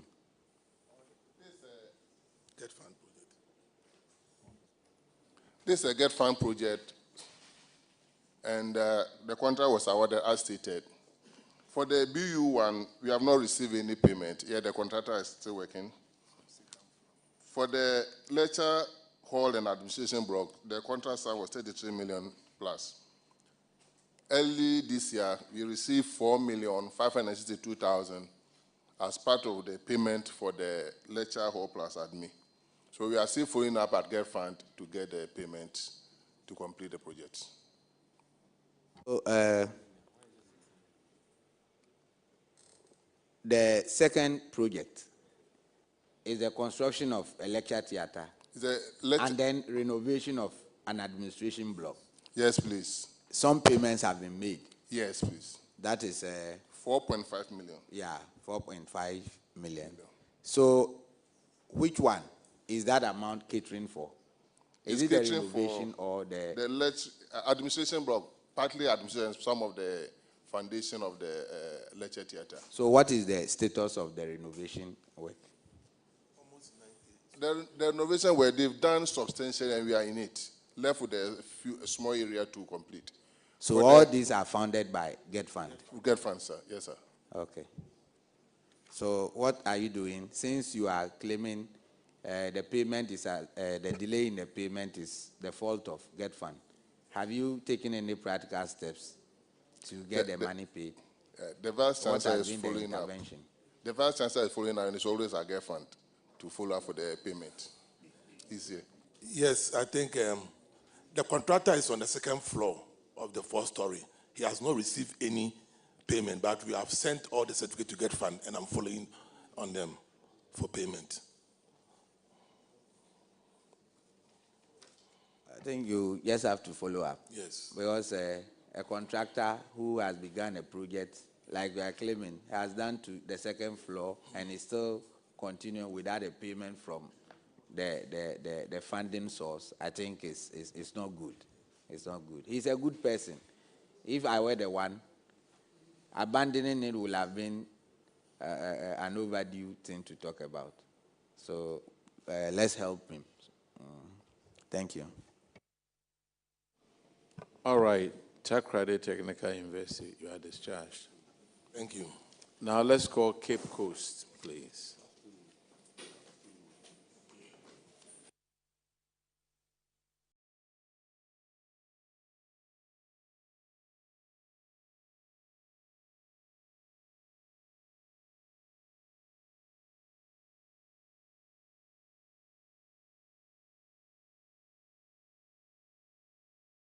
Please introduce yourself to the committee. My name is Professor Kweku Boachi, the Vice Chancellor. Dr. Anthony Hecklus Texan, the Registrar. Stephen Ayambila Tianere, Director of Internal Audit. Kwabno Usu, Director of Finance.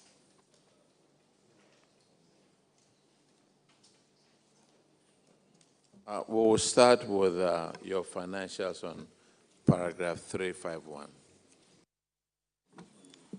Thank you, Chair.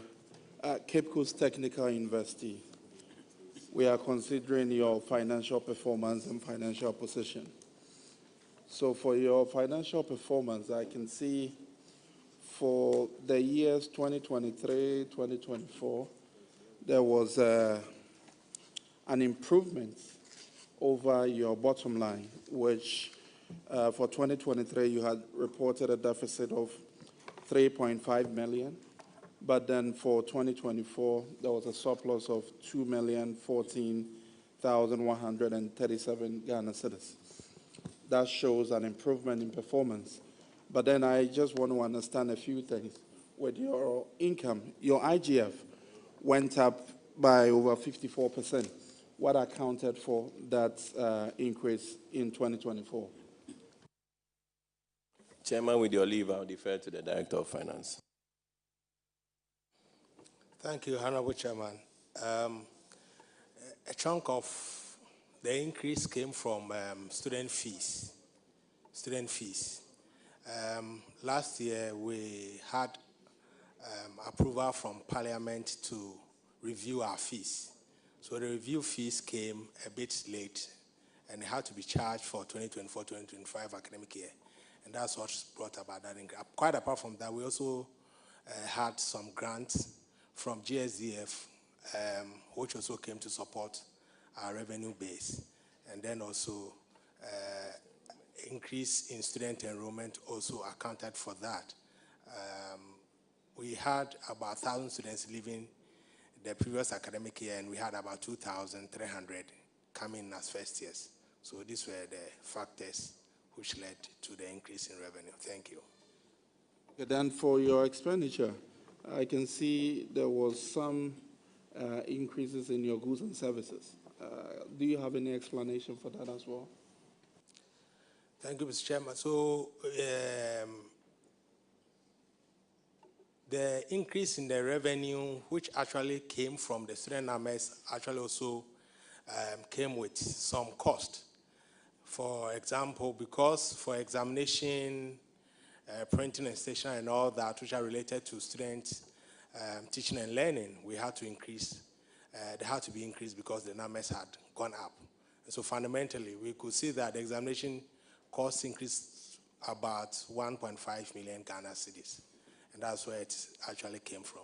Thank you. Thank you for that explanation. On your financial position, I can see for 2023, your ratios were not good at all. And even for 2024, some bit of improvement, but yet you will still not be able to meet your short-term liabilities. What assurance do you give to the committee that you will be able to improve on your current ratio such that you'll be able to meet your short-term liabilities going forward?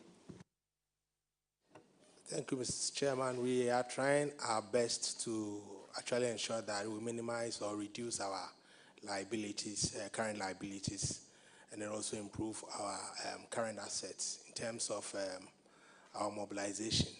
So we're hoping that 2025 we'll be able to come out of the woods so that we'll have a favorable current ratio. Thank you. Okay, thank you for that. I hope 2025 is looking good for you then, since you are giving us that assurance. Because we are in November, so.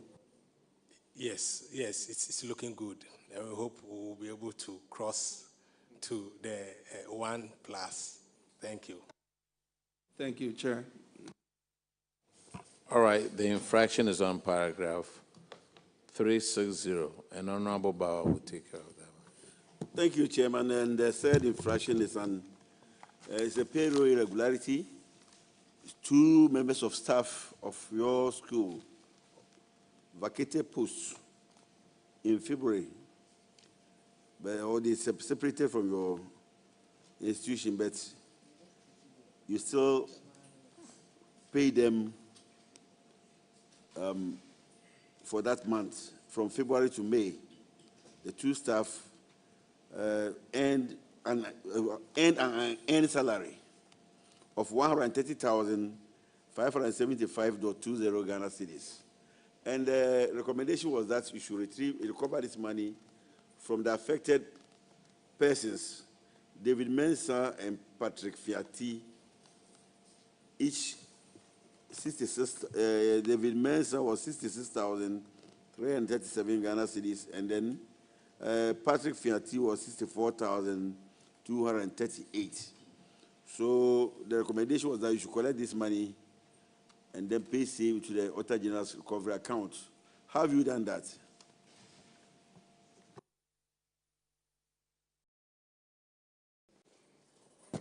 Thank you, Chair. We have contacted them. Okay. Prof. Chair, with your permission, I defer to the Director of Finance. Thank you, Prof. Mr. Chairman. What really happened was that when the auditors came, we had already written to their banks to request that those funds be returned to government chest. And so the final recommendation that came from the auditors was for us to write to the bank to confirm that they took the action that we asked them. So there were 2 banks. One was ADB, and then the other one was EcoBank. We did a follow-up with the banks. ADB has written back to indicate that salaries were not received for the one, which is Dr. David Mensah, for the months concerned. However, we have done our possible best, written about 3 times. We've been to EcoBank on 2 occasions, up to now. They have still not been able to actually give us any information. They have, initially when we wrote, they asked that we give them information as to how much was involved, because it's someone's personal account, they cannot divulge the information. We have given them all that information, but still, they have refused to give us any information as to whether they return to chest as we asked them or otherwise. And that is what we are hoping that we'll get the information from them and then bring a finality to it. Thank you. Director of Finance, you could see everybody on the table just shaking their heads. You've taken no action. The recommendation was that you should recover the money and pay same to the Auditor General's recovery account. And now you are telling us that the auditor is saying that you should go and reconcile. Read paragraph 362. Oh no, 363. We recommend to management to recover the total and earned salaries of 130,575.20 Ghana cedis from the affected former employees and pay same into the Auditor General's recovery account at the Bank of Ghana. And the account number has been stated. Now what you are telling us is different from the recommendation of the auditors. It means that no action has been taken on this recommendation.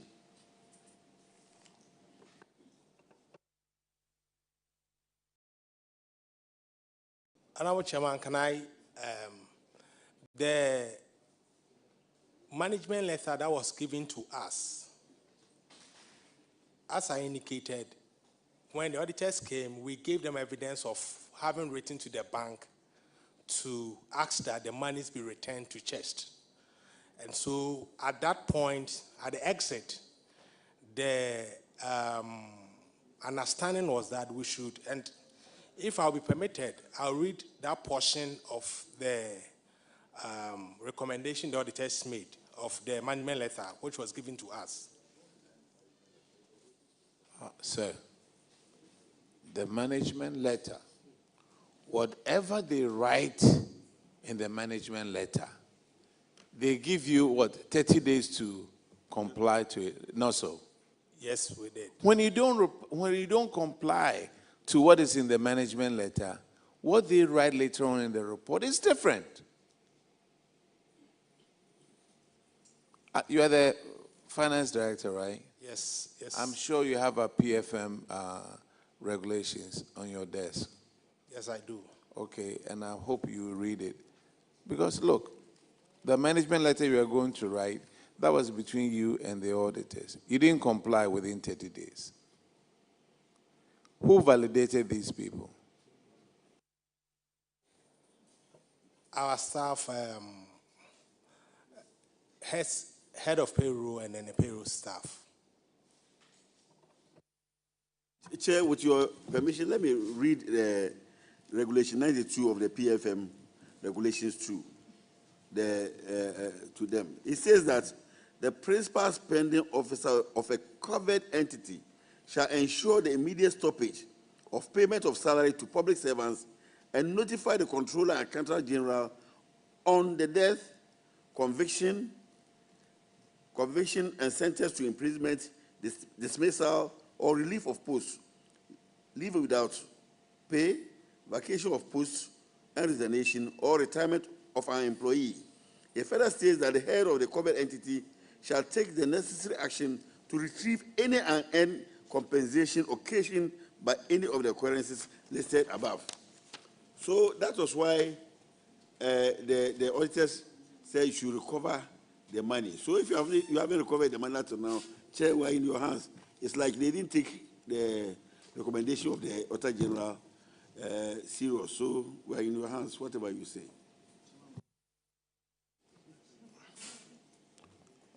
This is Cape Coast Technical University.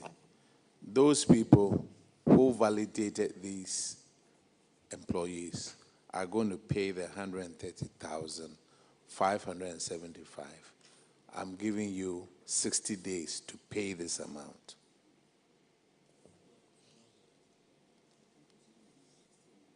Now, failure to pay, I recommend that you face the Attorney General for prosecution. It's just that simple. Because you are done, you are discharged. Thank you. Let's call Ho Technical.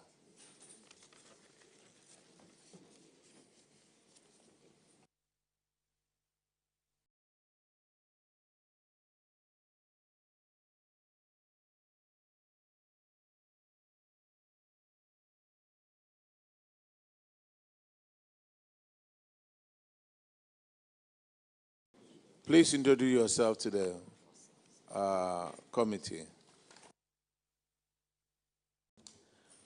Honorable Chair, my name is Christopher Mensah, an Associate Professor of Hospitality and Tourism Management and a Pro-Vice Chancellor of Ho Technical University. Honorable Chair, my name is Christopher Ameho, Registrar, Ho Technical University. Honorable Chair, I'm Dr.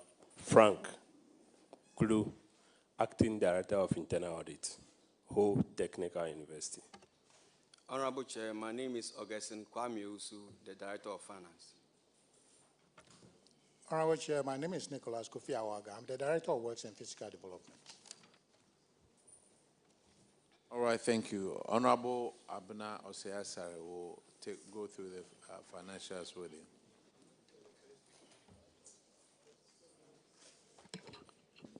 Thank you.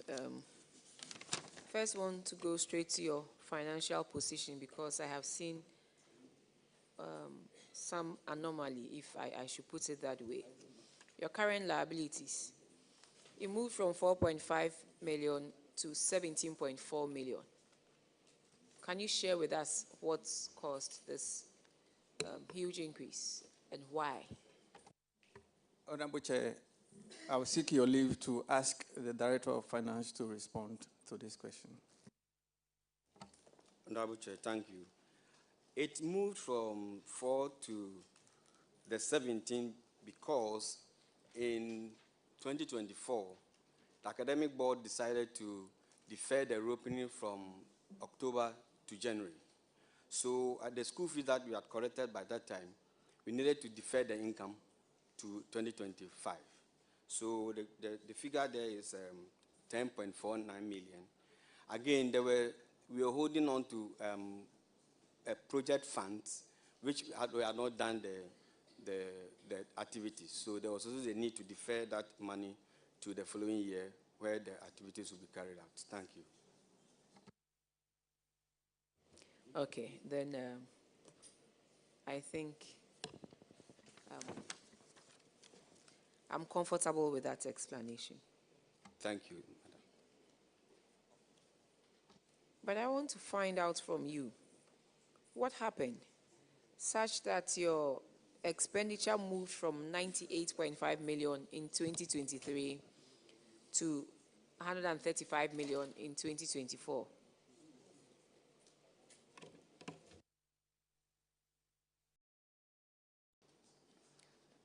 It is attributable to the compensation of employees.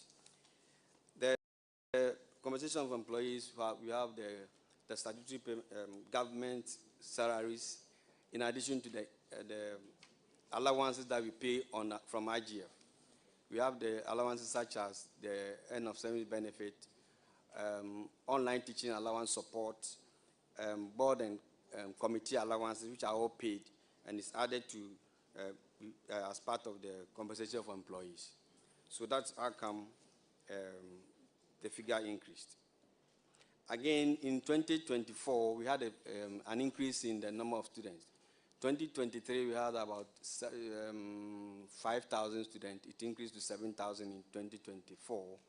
So because of that, expenses like teaching materials, examination materials, all those. So you had how many students in 2023? 2023, we were about 5,000.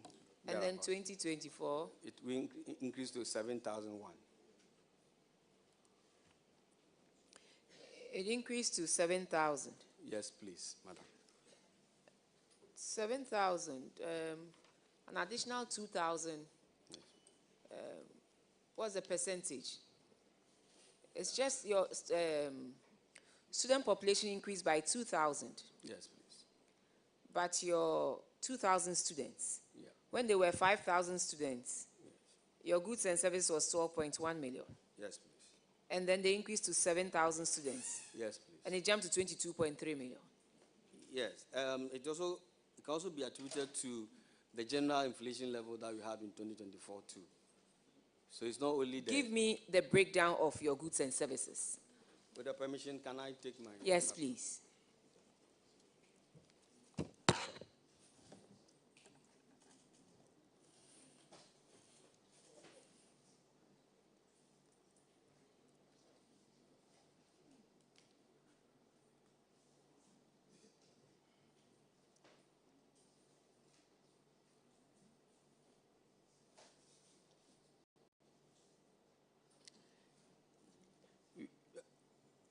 Yes, can I proceed? Yes, please. We have materials and office consumables, 3.8 million, as against 2.1 in 2023.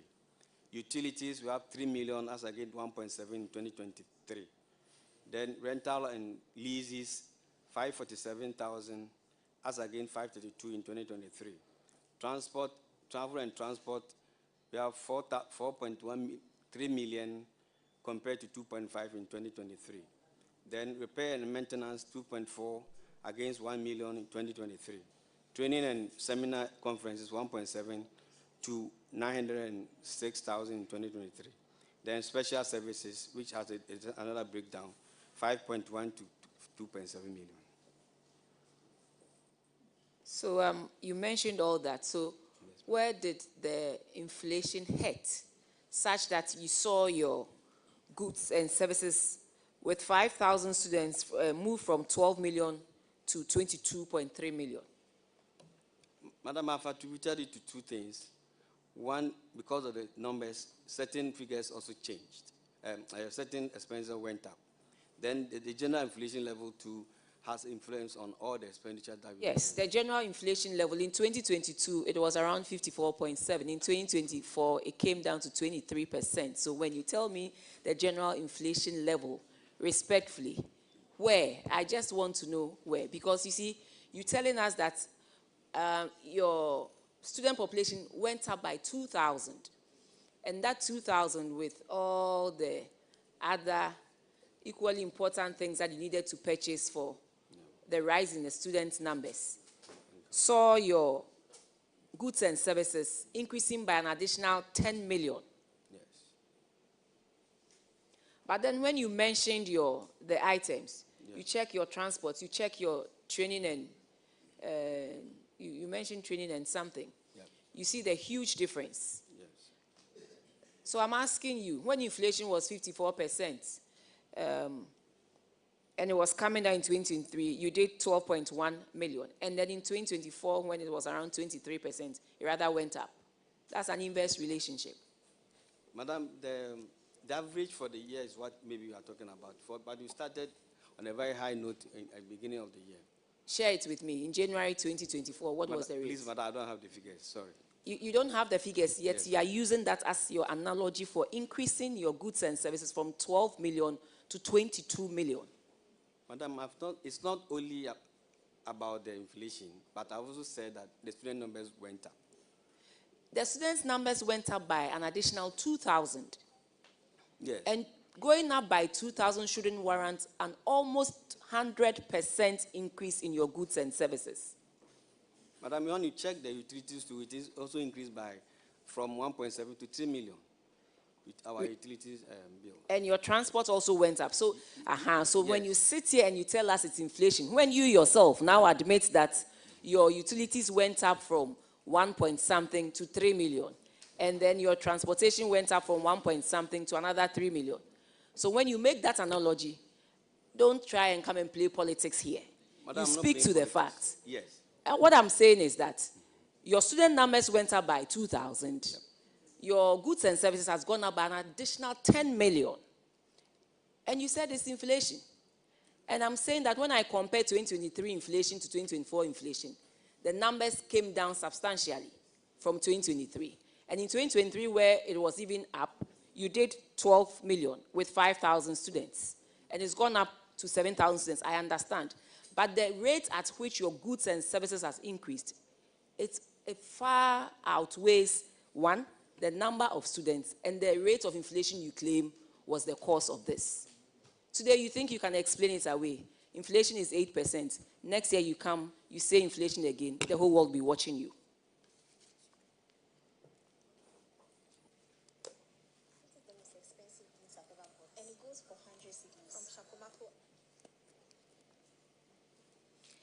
I also see specialized expenses here. Can you share with me what specialized expenses is from your end? I have a schedule I have to refer to, madam. There's a schedule to it I will share with you.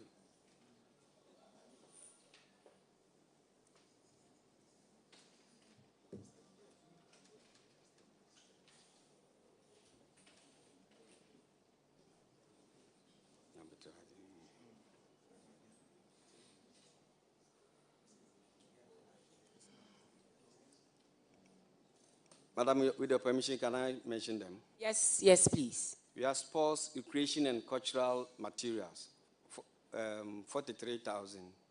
Then we have teaching and examination costs, 1.96 million, as against 1 million. Then trade promotion and exhibition, congregation expenses, then production unit expenses.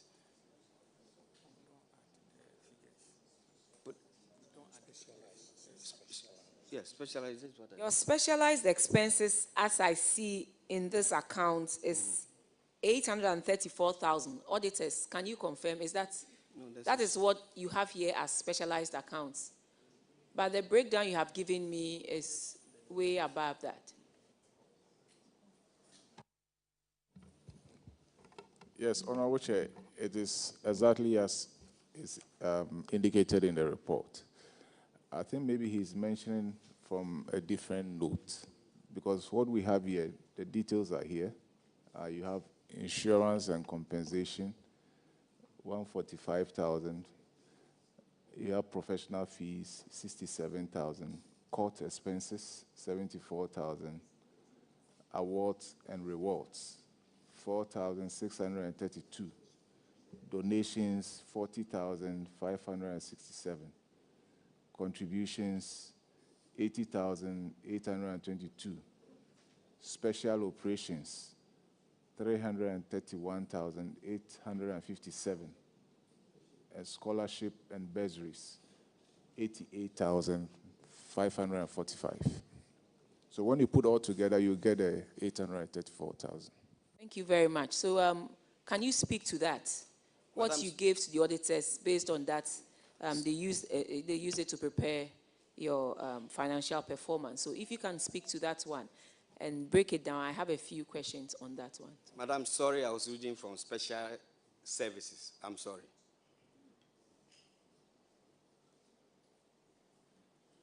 So it is what the auditors have said. I'm sorry. Yes, I had special operations and a couple of other line items. At your end, what special operations do you undertake? Just share with us. Madam, we are using the GOG chart of accounts. And as a university, there are certain expenses that we do, but which is not on the chart of account. So that's where, until recently, we didn't have a line for accreditation. So now that it has been created, we are now using it as well. So those expenses that were not clearly stated on the chart, the GOG chart of account, that's where we are putting them. Yes, so tell us, what are some of the line items that did not have, that you couldn't find in the chart of accounts that you put under special operations? Like I said, we didn't have accreditation. Yes. Then, in fact, this is what really come to mind. You can check from your... I don't have the ledger here.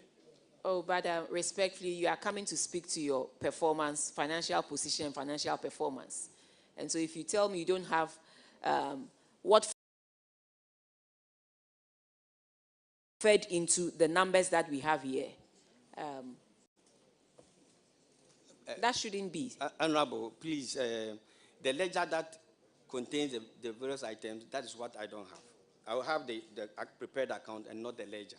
Yes, but it's like notes to the account, and you should have notes to the account.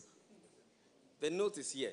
Yes, and then you said special operations, and I'm asking you, give me the breakdown of your special operations. And you said there are item or line items that don't have, that cannot be found in the chart of accounts. So you bulk it under special operations. I said, give me an example. You said accreditation. So accreditation alone took the 143,000. I don't have it. I can't find it.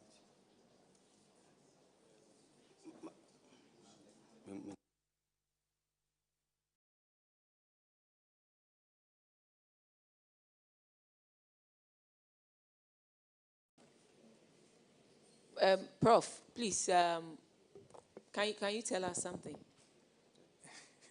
Honorable Chair, thank you very much. As he mentioned, accreditation constitutes a greater proportion of the expenditure when it comes to the special operations. If you allow us, he will do a further consultation in the laptop and provide the fine details as to what constitutes the special operations in terms of the breakdown. Thank you. Okay, so you will furnish us with that. He also mentioned, can you please go over those items? And he mentioned one item that I find I would want further and better particulars on that. If you don't have it, we can ask the auditors to go over again. Right, so Honorable Chair, we have insurance and compensation, which is 145,000.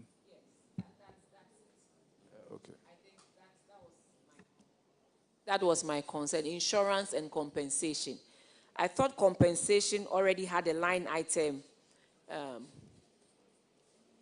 in the expenditure.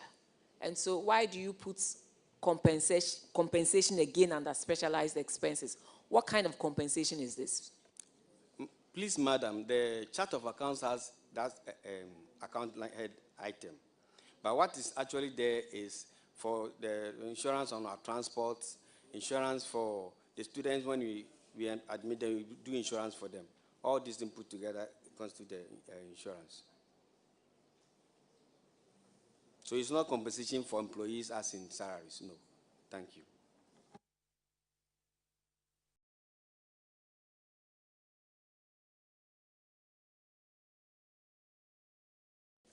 You explained why your current liabilities shot from 4.5 to 17.4, and clearly that has affected your current ratio, such that it's come down from where you could pay your short-term liabilities by 2.6 times to 1.4. And so you need to take steps to improve upon your current ratio. But I hope that moving forward, this looks like more of a one-off item, and that wouldn't affect your current liabilities to that tune again to affect your current ratio. Well taken, madam. Ranking, I'm done. Thank you very much. The next infraction is on paragraph 487, and Honorable Ahinkwa will take care of that one. Thank you, Chairman.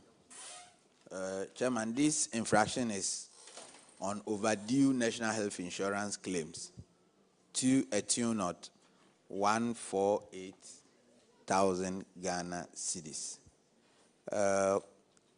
The auditors discovered that health insurance is owing the university to a tune of 148,000 in respect of overdue claims for services rendered by the university clinic as at 31st December 2024. The details are provided in table 66, and these are the details. April to June 2021, you submitted the claims to a tune of 27,000, and 3,358 was rejected, and non-payment was made. You didn't receive anything. You submitted this, they rejected 3,000 out of it, and yet nothing was paid to the university.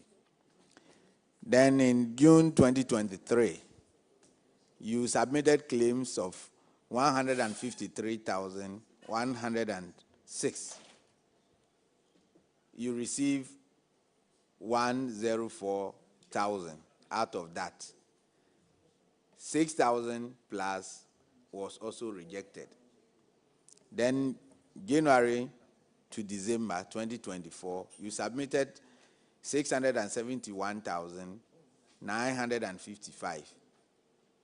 905, please.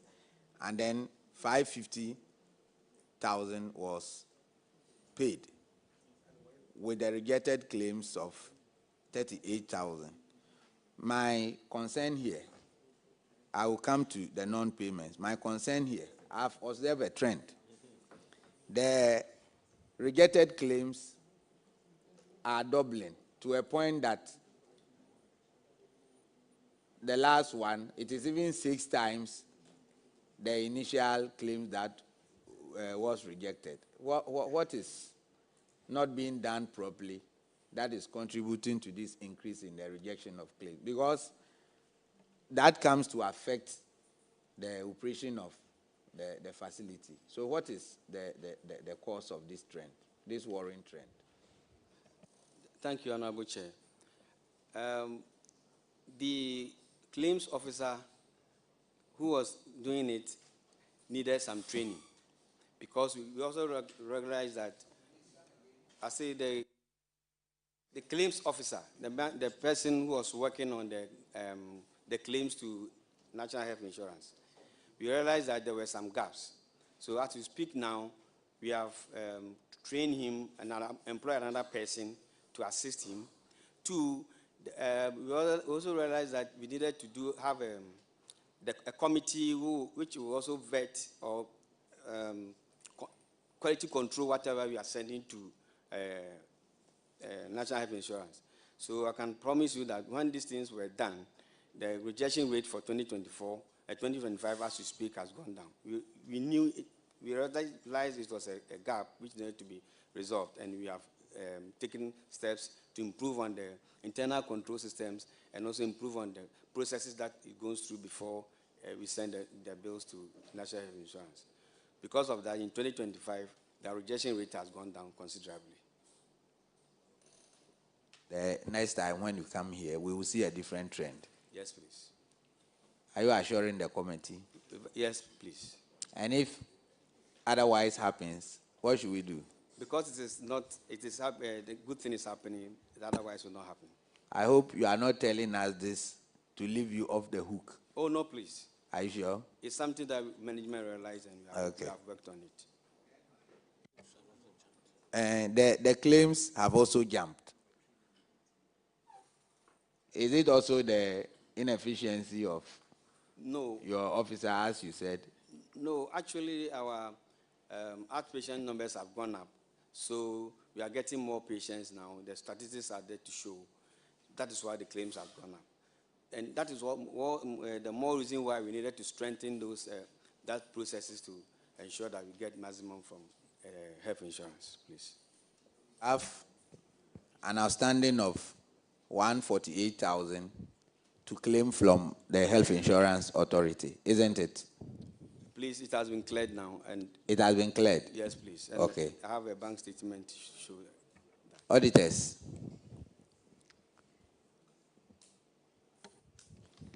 Honorable Chair, the amount has been paid by the NHIA. Okay, the next infraction is on paragraph 493, and Honorable Kinney will take care of that. Thank you, Chair. O Technical University, you are welcome. Chair, thank you. You're always on low.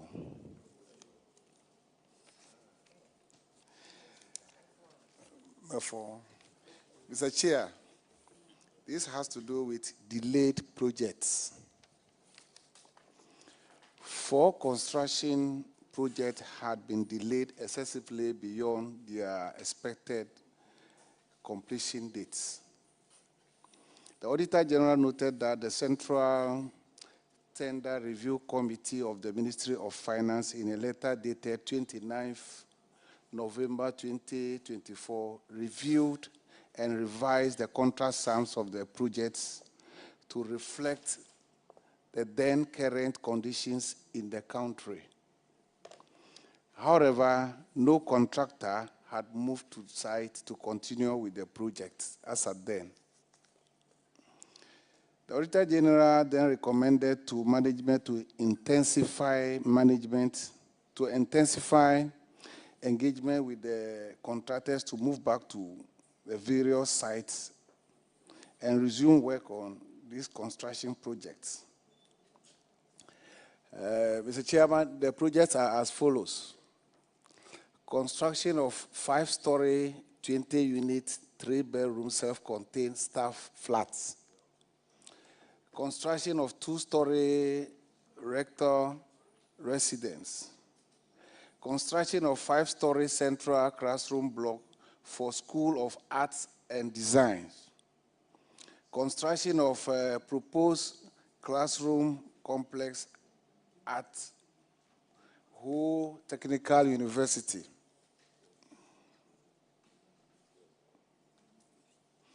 Management also promised that they were going to hold a meeting with the contractors to ensure that they move to site in 2 weeks. I want to know how far you have gone about that project. Honorable Chair, thank you very much. All the contractors are back to site. However, with your leave, I will ask our Director of Works to provide details. Thank you. Thank you, Honorable Chair. It is true, but it's also true that the contractors are back to site. With the collaboration of the consultants and HTU management, all the 4 contractors are currently at site. 3 out of the 4 are working assiduously to finish the project even ahead of the extended construction period. We only have challenge with 1, that is the construction of Faculty of Arts and Design block, Measures Proku. He is also at site, but unfortunately he's working at a tortoise pace or slow pace. However, they've all moved from the current percentage you see. For instance, the very first one being 72 has moved up to 85%. The second one also has moved from 70 to 85. And the 58 has just done about 2% of 60% currently. And the last one from 55 to 65% as at yesterday. Honorable Chair, to even add, just yesterday we had a site meeting to stress the point for the need for the facility. And so we are very hopeful that they all complete the project within the extended construction period. Thank you. What accounts to this delay? All right.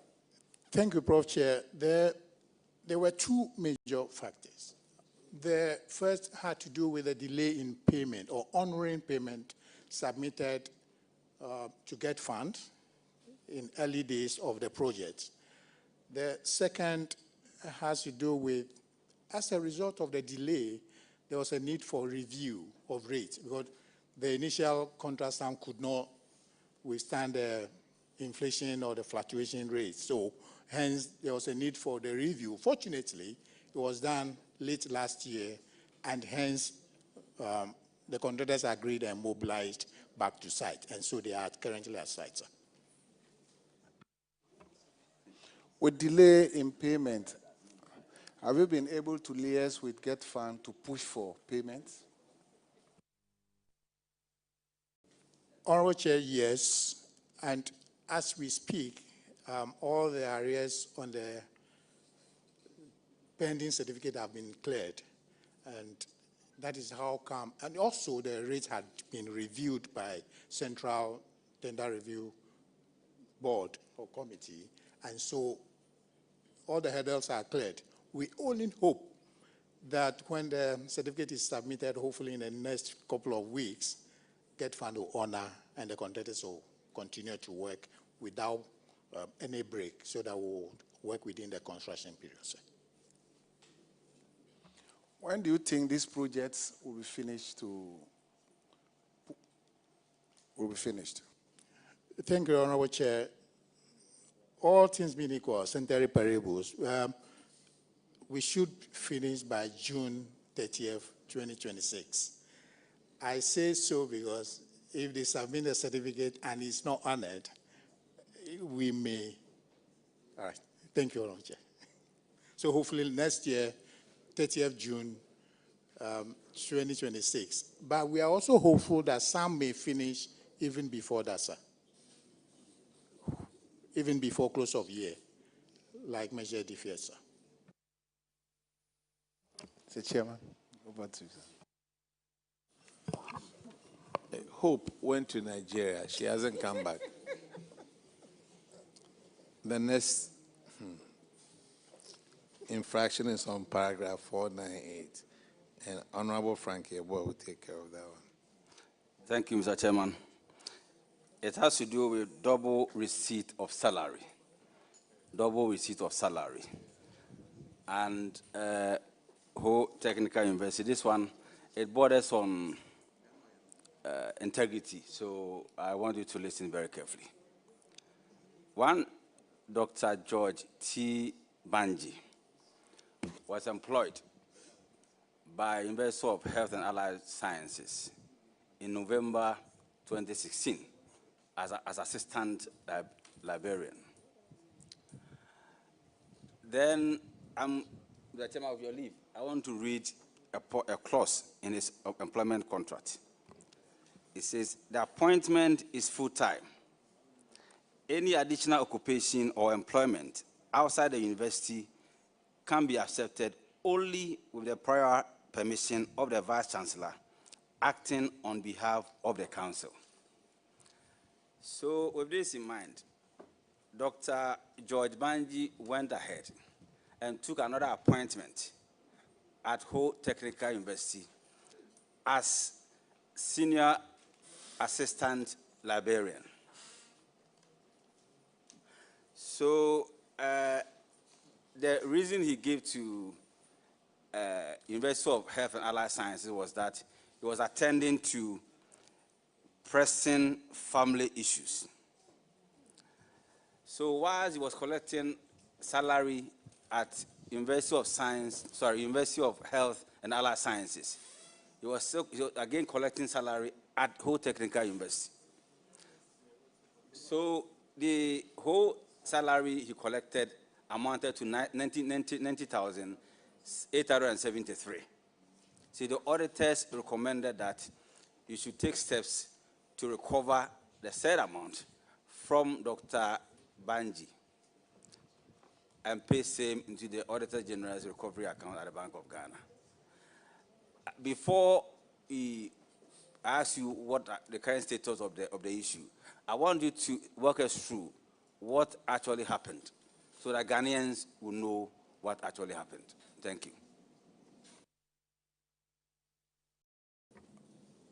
Honorable Chair, thank you very much. I will ask Registrar to respond to this question. Thank you, Honorable Chair.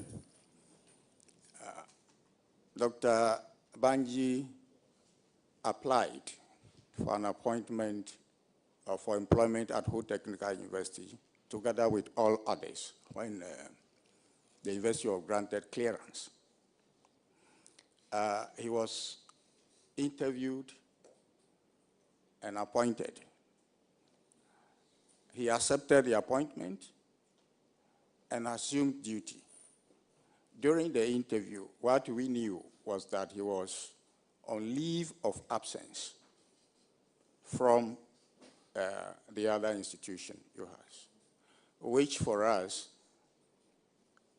is normal in educational institutions. So he worked with us up until, I think, November 2023, when we realized that his salary stopped coming. So we decided to find out from the Controller and Accountant General's Department through GTEC, because that was the procedure. And we had information from GTEC, which also checked with Controller and Accountant General, that Controller and Accountant General had detected that he was being paid by two institutions, and therefore that was the reason for the blockage of the salary. In fact, we have a letter from GTEC to that effect, because we wrote and they also wrote to explain this to us. And they also indicated that in the controller system, the staff was tagged or labeled as having left UHAS on study leave with pay, probably erroneously, because with that, then his salaries could continue to be paid over there. So it was actually the onboarding of UHAS onto the controller payroll system that revealed this, which we also got to know at that point. And so we invited the staff, explained the situation to him, and gave him the option of staying in one institution, either in ATU or at UHAS. And he chose to go back to UHAS. And so, as we speak, Mr. Chairman, he is not in the employment of Ho Technical University. He has since returned to UHAS, and that's where he is now. This is what I can say about that. So.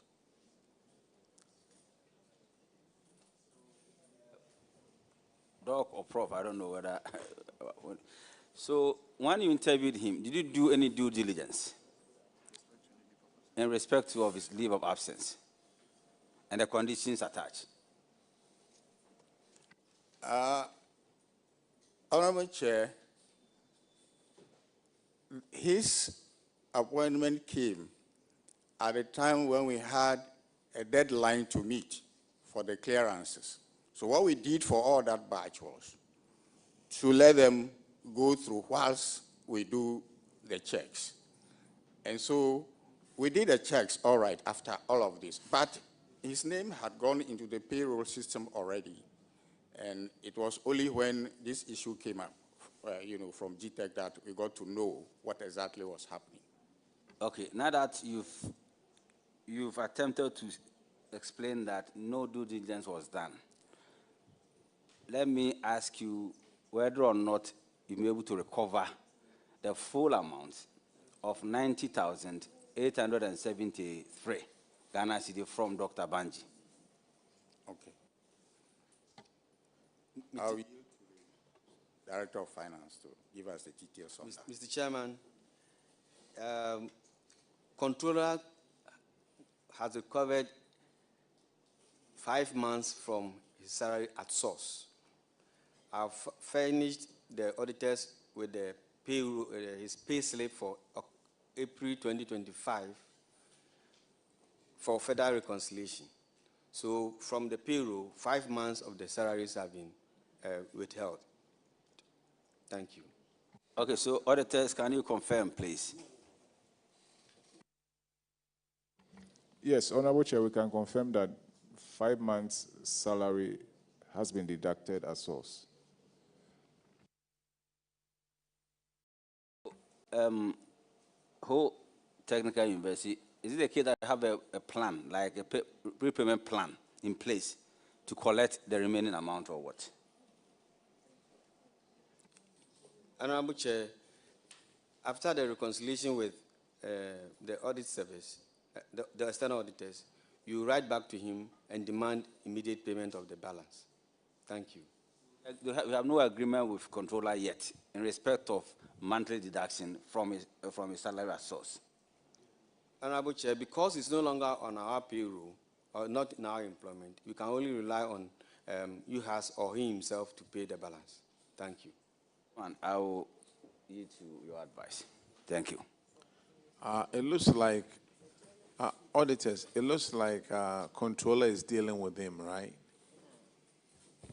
Yes, Honorable Chair.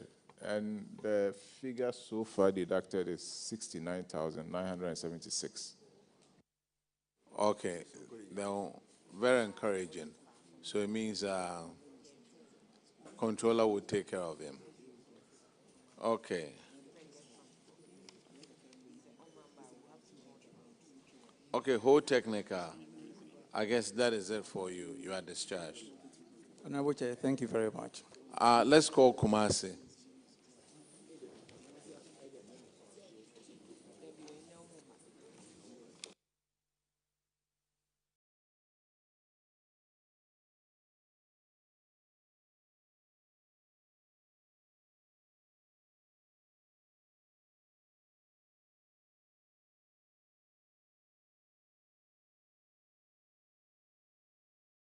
Please introduce yourself to the committee.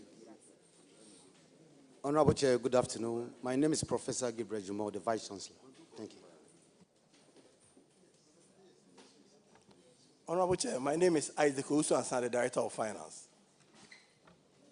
Honorable Chair, my name is Ebenezer Kofi-Boache, the Registrar. Honorable Chair, I am Divine Komla Secretary, the Director of Works and Physical Development. Honorable Chair, my name is Asarabafo Frempong, Director of Internal Audit.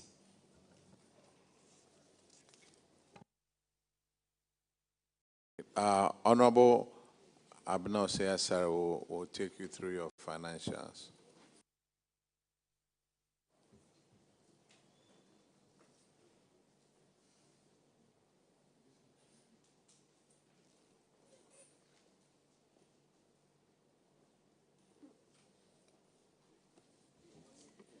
Thank you very much, Prof, and your team. You are welcome.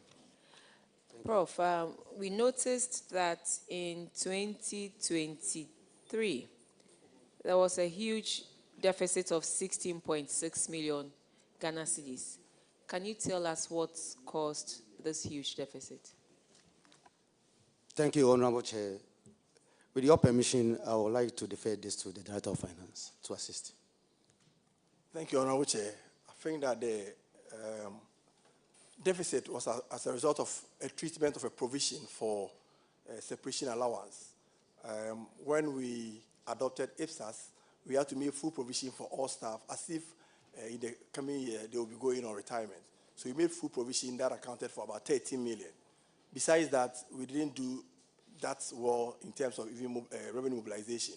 And so we also had some impairment of even school fees. So that caused the deficits. And then in 2024, what was the success story? How did it come about? The surplus of 3.2 million. Yeah, we turned it around because our revenue mobilization improved, and if you can see, for both revenue from non-exchange transactions and exchange transactions, we improved tremendously. We did about 39.3% increase for government subvention and grants, and then for academic fees and other charges, we did 23.3%, and for miscellaneous income, we did 98.4%. And I think we also were able to contain some of our expenses, and that accounted for the turn of.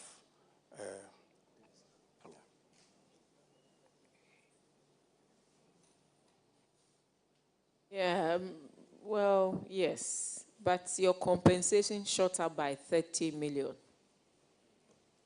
Yeah, what was the? Yeah, we received clearance to employ more, and we also negotiated with our part-time lecturers to increase the hourly rates, and that probably accounted for the increase in the compensation.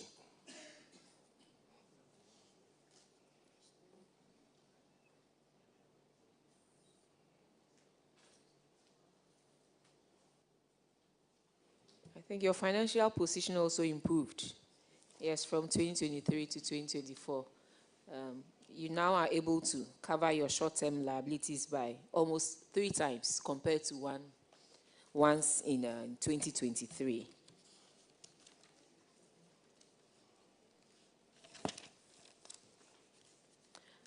I think beyond that, I don't have any other question. Thank you. But to encourage you to improve upon your IGF, because where you are, I mean, you can make a lot of non-tax revenue.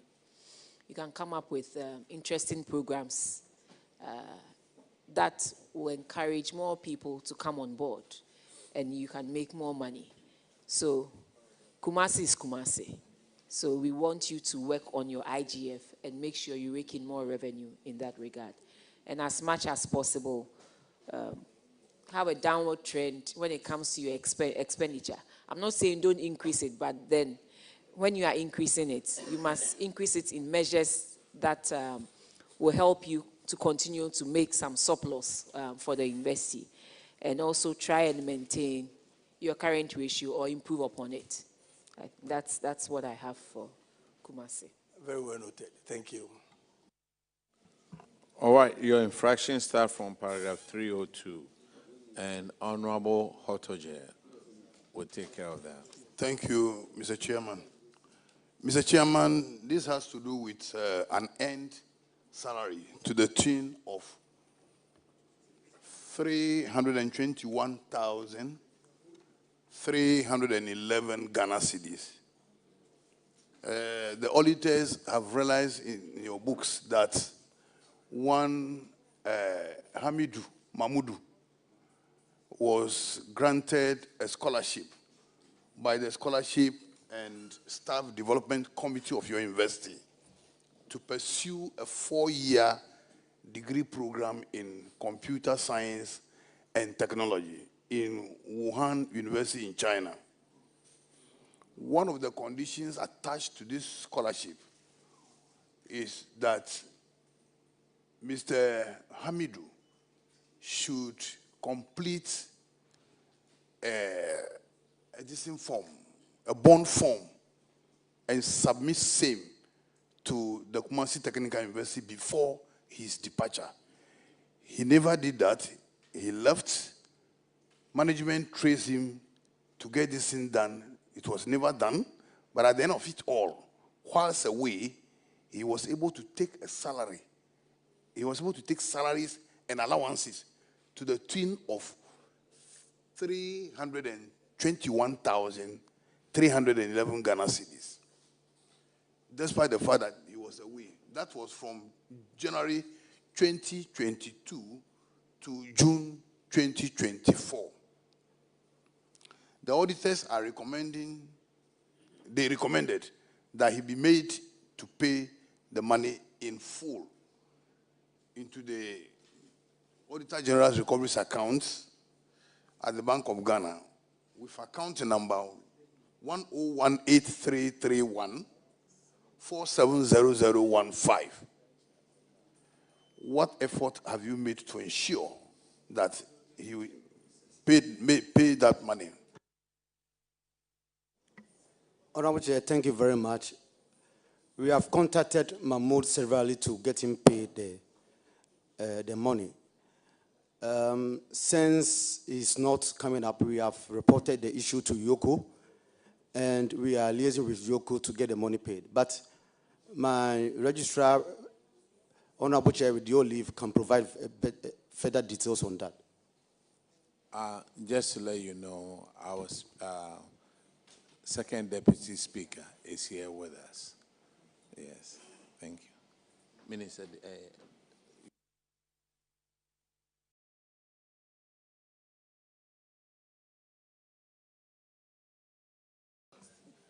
Okay, let me welcome you, people from Kumasi Technical University. Thank you. Yes, I could see some guy in, we used to school together. So you are welcome. Thank you, Honorable Chair. I hope you are discharging yourself well. Are they discharging themselves well? Not bad, anyway. So. Honorable Chair, thank you. When the university detected that Mahmoud Hamidu had left and was still receiving salaries, we quickly prompted the Directorate of Finance to block the salary. And then we reported the matter to the Economic and Organized Crime Office to get him to pay the stated amount. In fact, the EOCO invited several officers, and they are still inviting several officers of the university to their end for interrogation. And they've asked us to leave the matter with them until they finish their exercise and submit a report. You see, when you handed it over to Yoko, did they give you any paperwork, any evidence that they are handling this case? Honorable Chair, yes, they write to us and invite us one after another. Did you give that to the auditors? Honorable Chair, yes. Auditors, could you confirm if you cited anything that Yoko is working on? No. Yes, Honorable Chair. Correspondences between them and Yoko indicate that the matter is with Yoko, and Yoko is working on it. But nothing has been recovered so far. But let me find out from management who sanctioned the collection of these salaries, because it must be authenticated by someone. Who did it? Honorable Chair, we have a validation team that works on salaries. In fact, Mahmoud Hamidu's case is quite complex, if I may, Honorable Chair, to give a little background.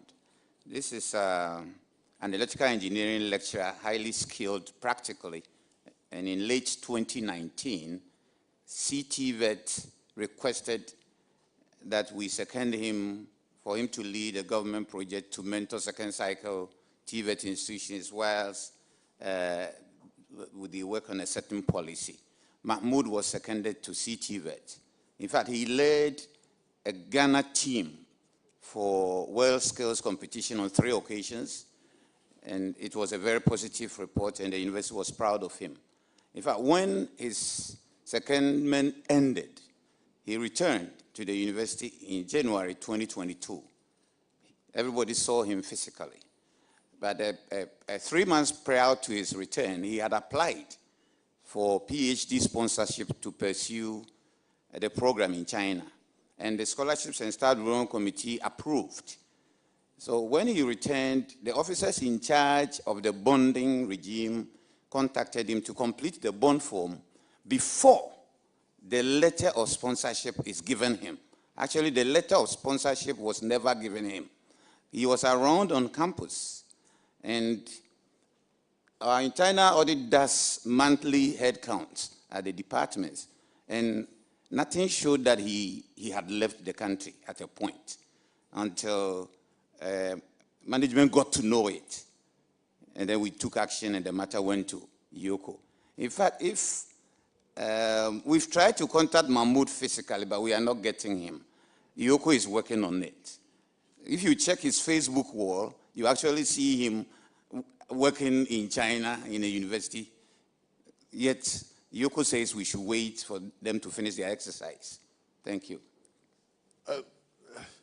Where I am having a problem is, I think validation is supposed to be done with the physical person being seen.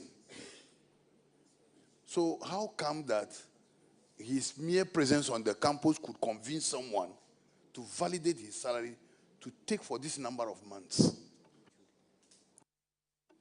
Honorable Chair, thank you very much. As I said earlier, the Internal Audit Directorate contacts every department every month to do head counts, and the heads of department confirm that this person is here or that. But there is a little challenge here. Some staff are on study leave, yet they are around campus working. They go to their supervisors periodically when university is in recess. So some HODs may write study leave, yet the staff is around. So internal audit got this information from the department, Mahmoud study leave. So they construed that to mean all the other staff on study leave who are around, and the departments writes the same thing.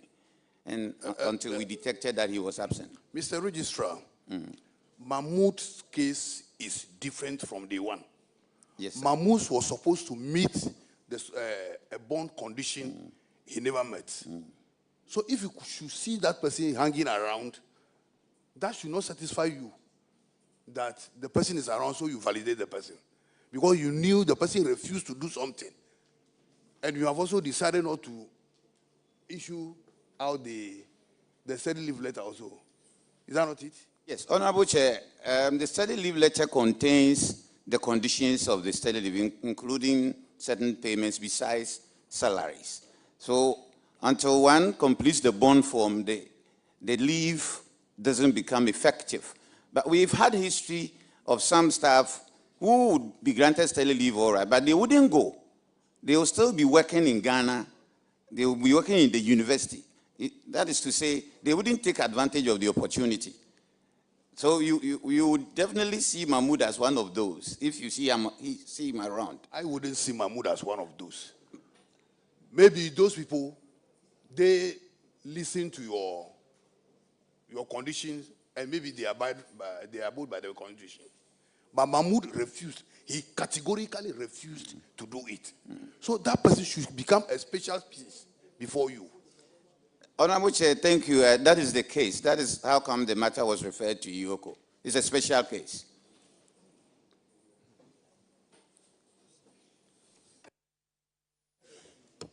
Prof, please.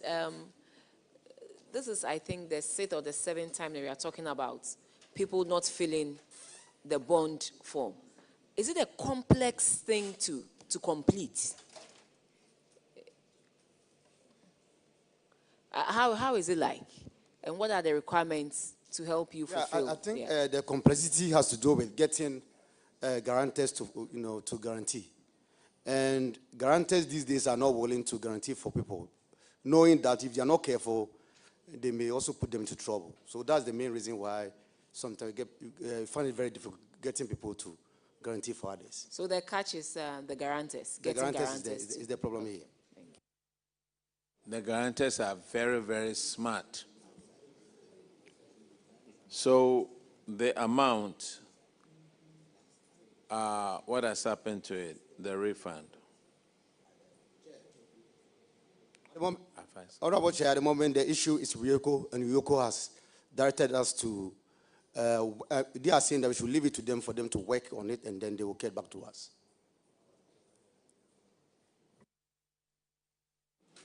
The next infraction is on paragraph 308, and Honorable Edem Agbana will take care of that. Thank you, Mr. Chair. Mr. Vice Chancellor and the team, in breach of regulations 92 of the Public Financial Management Regulations 2019, LI 2378, you paid 25,000 plus to one Dr. Augustine Amwako, who was on leave of absence. In your response to the auditors, you indicated that you wrote to your Provident Fund Board to settle that amount. Update the committee on that amount, whether you have retrieved it or not, and also if you met out any punishment to the officer who validated a staff who was not at post. Honorable Chair, the said amount has been recovered from Dr. Mwako.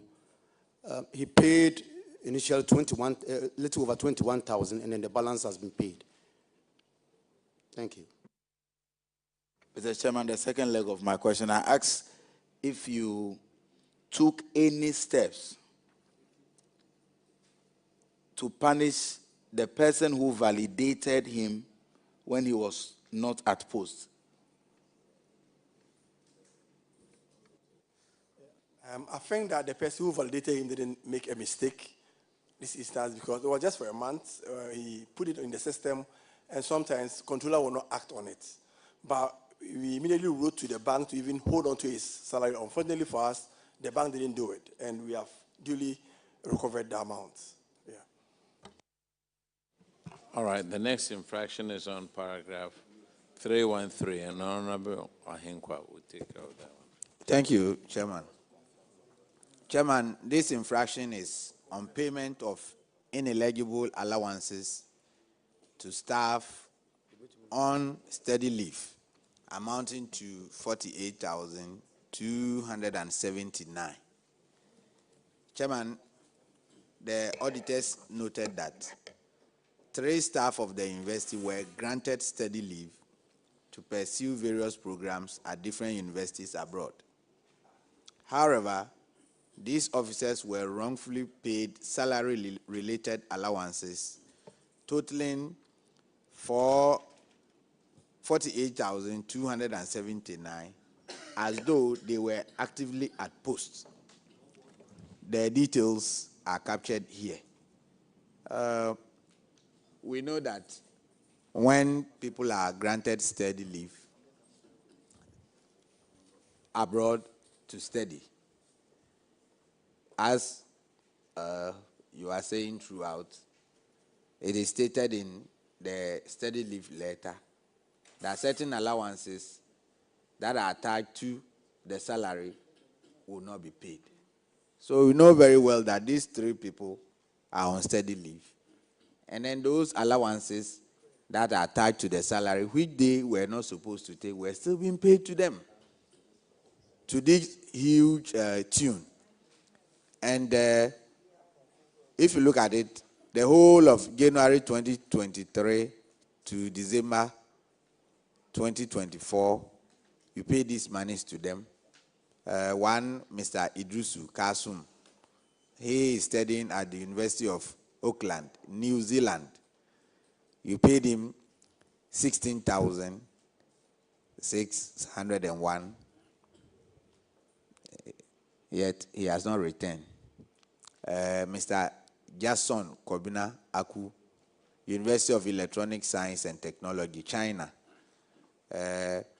January to September, you paid him 17,121.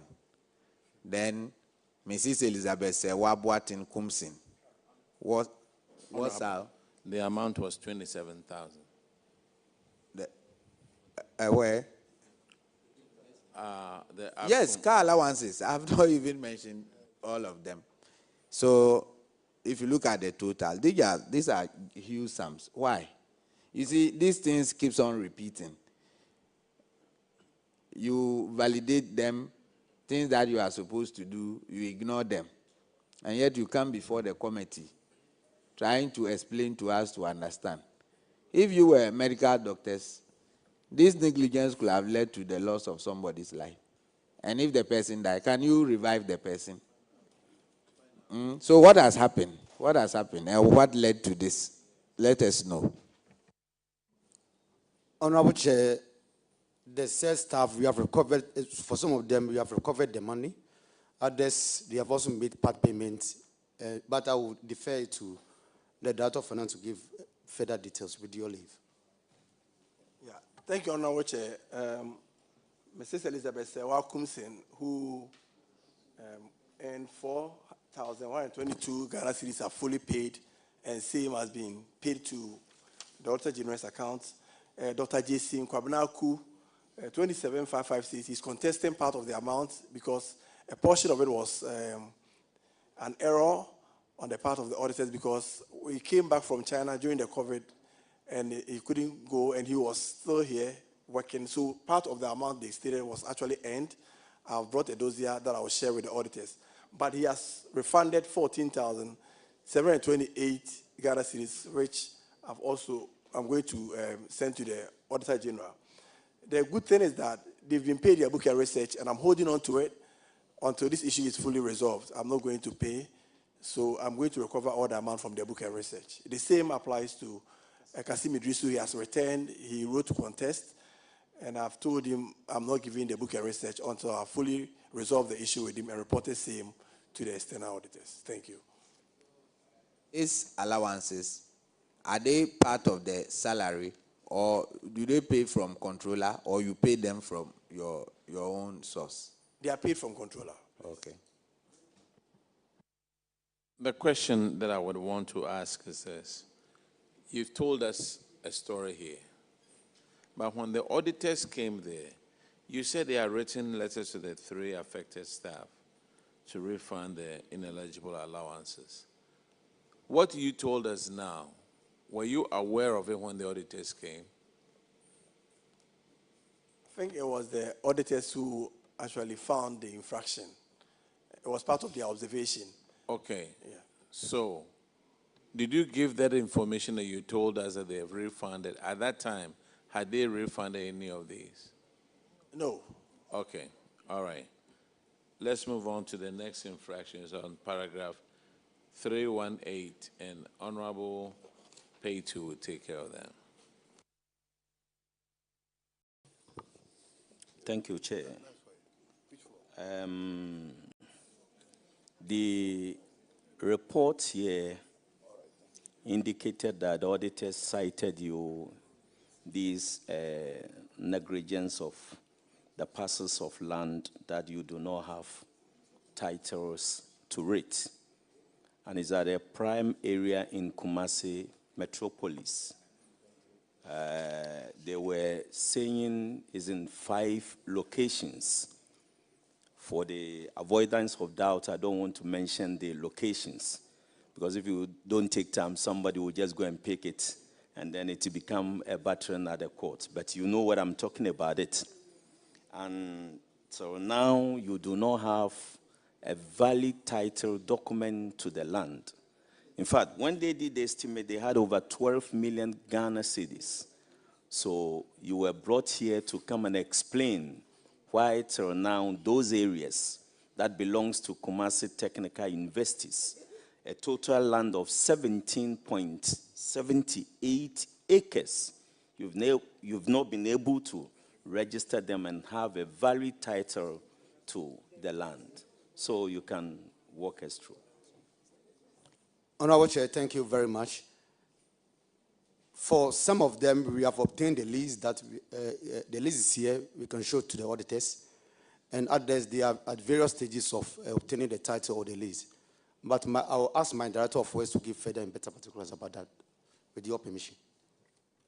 Yeah, Honorable Chair, as the Vice Chancellor has rightly said, since from the time the auditors came till now, we have received the titles to one of the areas. And the others were in several stages of documentation. Some of them, because of the ban on the documentation of state lands by government, they have stalled. We have even gone further paying, we have paid the stamp duties at the Lands Commission, waiting for the leases to be prepared. So we are just waiting to continue the documentation. One, for instance, there's some land that was cited. It was a land acquired by government to the garages, and they were shared among the... Hold on and come in. Yeah. I didn't mention any location. Okay. So I do not expect you to mention location. All right, okay. So they are all on different stages of documentation. We are following up on them.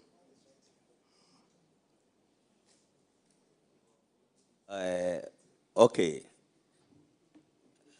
Auditors, can you confirm the one that they've gotten title to it, whether they've shown it to you or they've not? Honorable Chair, like as they indicated, they had a document and they are yet to show them to us. So we'll be pleased to have them to study those documents. Thank you. And my last question will be, having those land in prime area. These days, people use any sophisticated, machines to pick lands from a far distance. Before you realize they register them. What you do is to battle it at the court and fund them back and a whole lot of things. So I will encourage you, in as much as you take steps to register them, do everything as fast as you can, because these land, especially the one close to your campus area, you must be able to ensure that you register them properly. Then it becomes the bona fide property of the school. So please, Vice Chancellor, make every effort to see to it that these documents are valid, acquired. Thank you. Chair. Honorable Chair, well noted. Thank you very much. Just to let you know, there's an elementary school in my constituency. They didn't care about the land. We went on holidays, we came back. Somebody was building a house right in the center of the school park. Right in the center of the school park. Because the land is not registered. They are dilly-dallying. And he too, he bought the land. And he has gone to register it. Montanao, I'll be building on these lands. The next infraction is on paragraph 323. And Honorable Shirley Che will take care of that one. Thank you, Honorable Chair.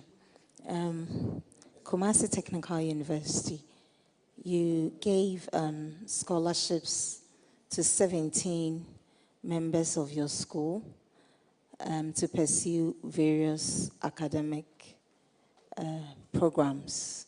But when the auditors turned up, you couldn't provide certificates of completion. You were asked to make sure that all 17 bring in their certificates. Your management response indicated that you've granted extensions to a number of them, but 13 have been referred to the school's staff development committee, and you were awaiting a decision at their next meeting. I would like to know if that meeting has been held, and if it has, what was the decision by the committee? Honorable Chair, yes, we had that meeting. We have had that meeting. Concerning the 17 students, staff, all of them are at post, currently working. And some of them have submitted their certificate as we speak. Others have also submitted their thesis that they will be graduating very soon. And others are also at various stages of completion. But I will defer this with the leave of the chair for the registrar to give more details on that. Thank you. Thank you very much, Honorable Chair. In fact, the Scholarships Committee met last Tuesday. As statutorily, that committee meets once every semester. So they met on these 17 and considered each staff's issue on its own merit. As my Vice Chancellor said, a couple of them have finished and submitted certificates. A number of them are at various stages of completion. Some of them have done their vivas, awaiting their universities to graduate them. Some of them are waiting to go through the vivas.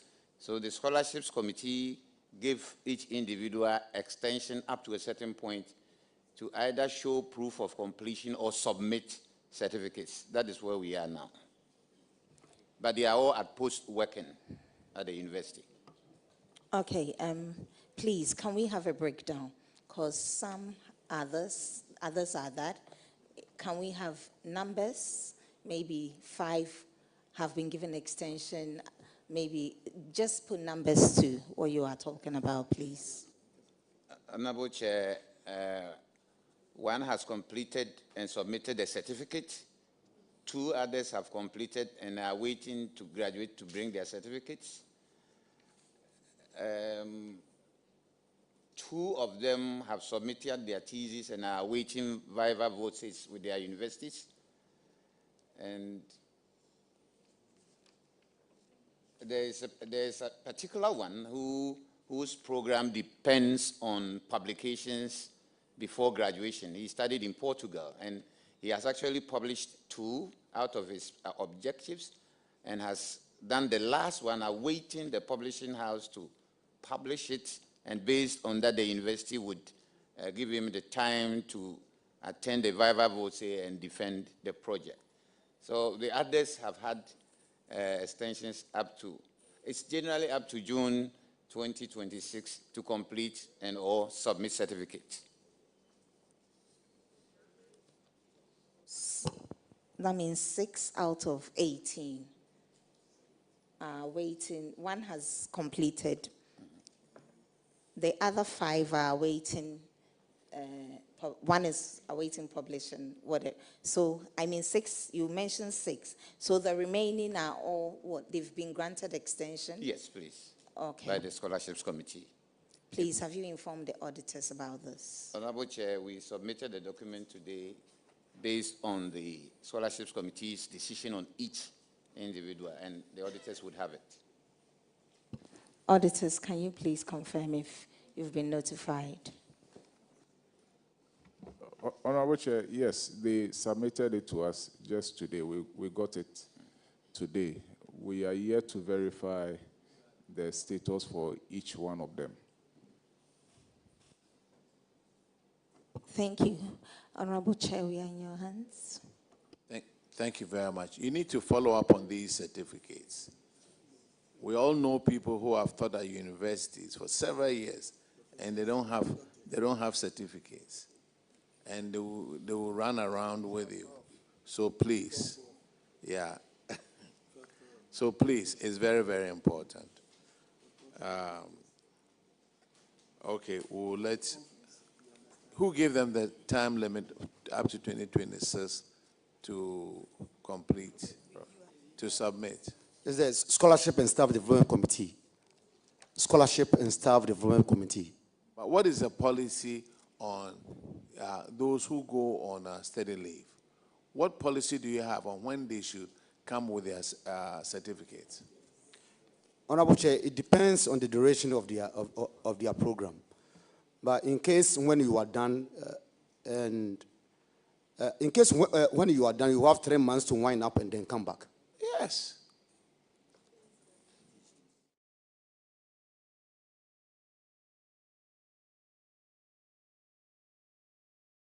Grateful, Honorable Chair. Now we have Accra Technical University. Kumasi, your IGF, work on it too. because you can make a lot looking at where you are.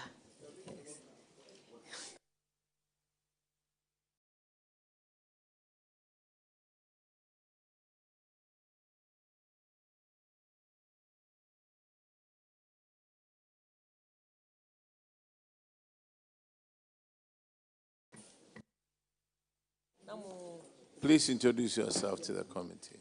Honorable Chairman, thank you. My name is Professor Amevi Akapovi. I'm currently the acting Vice Chancellor of Accra Technical University. Thank you. Honorable Chairman, my name is Eric Afuakwa, the Deputy Director of Finance. Honorable Chair, my name is Linda Tometi, Deputy Registrar, acting for the Registrar. Thank you. All right, we'll go through your financials with Honorable Kwesi Kwenedo. Chairman, thank you very much. Welcome, sir. Let's first look at this expenditure line item. That will be the compensation of employees. Both the government subvention and grants and your own expenditure in terms of employees are increasing. What is accounting for that, especially the one with the expenditure line item from 96 million to 121 million? What is accounting for that? Thank you, Honorable. With your permission, I will defer this to the Deputy Director of Finance to help us. Thank you, Honorable Chair. This is mainly because of increase in government compensation, the annual increment, and then also the recruitment of part-time or adjoint lecturers to come and assist because we don't have plans to recruit more staff. Oh, okay. Social benefit. Am I to believe that your social benefit is also reflective of what the other university told us? That you are giving more scholarship to individuals to study in the university? Yes, that's right. We are doing the same thing. You're also doing the same thing? Yes. Okay. And your other incomes, what are your other incomes composed of? You are increasing that one also? A minute.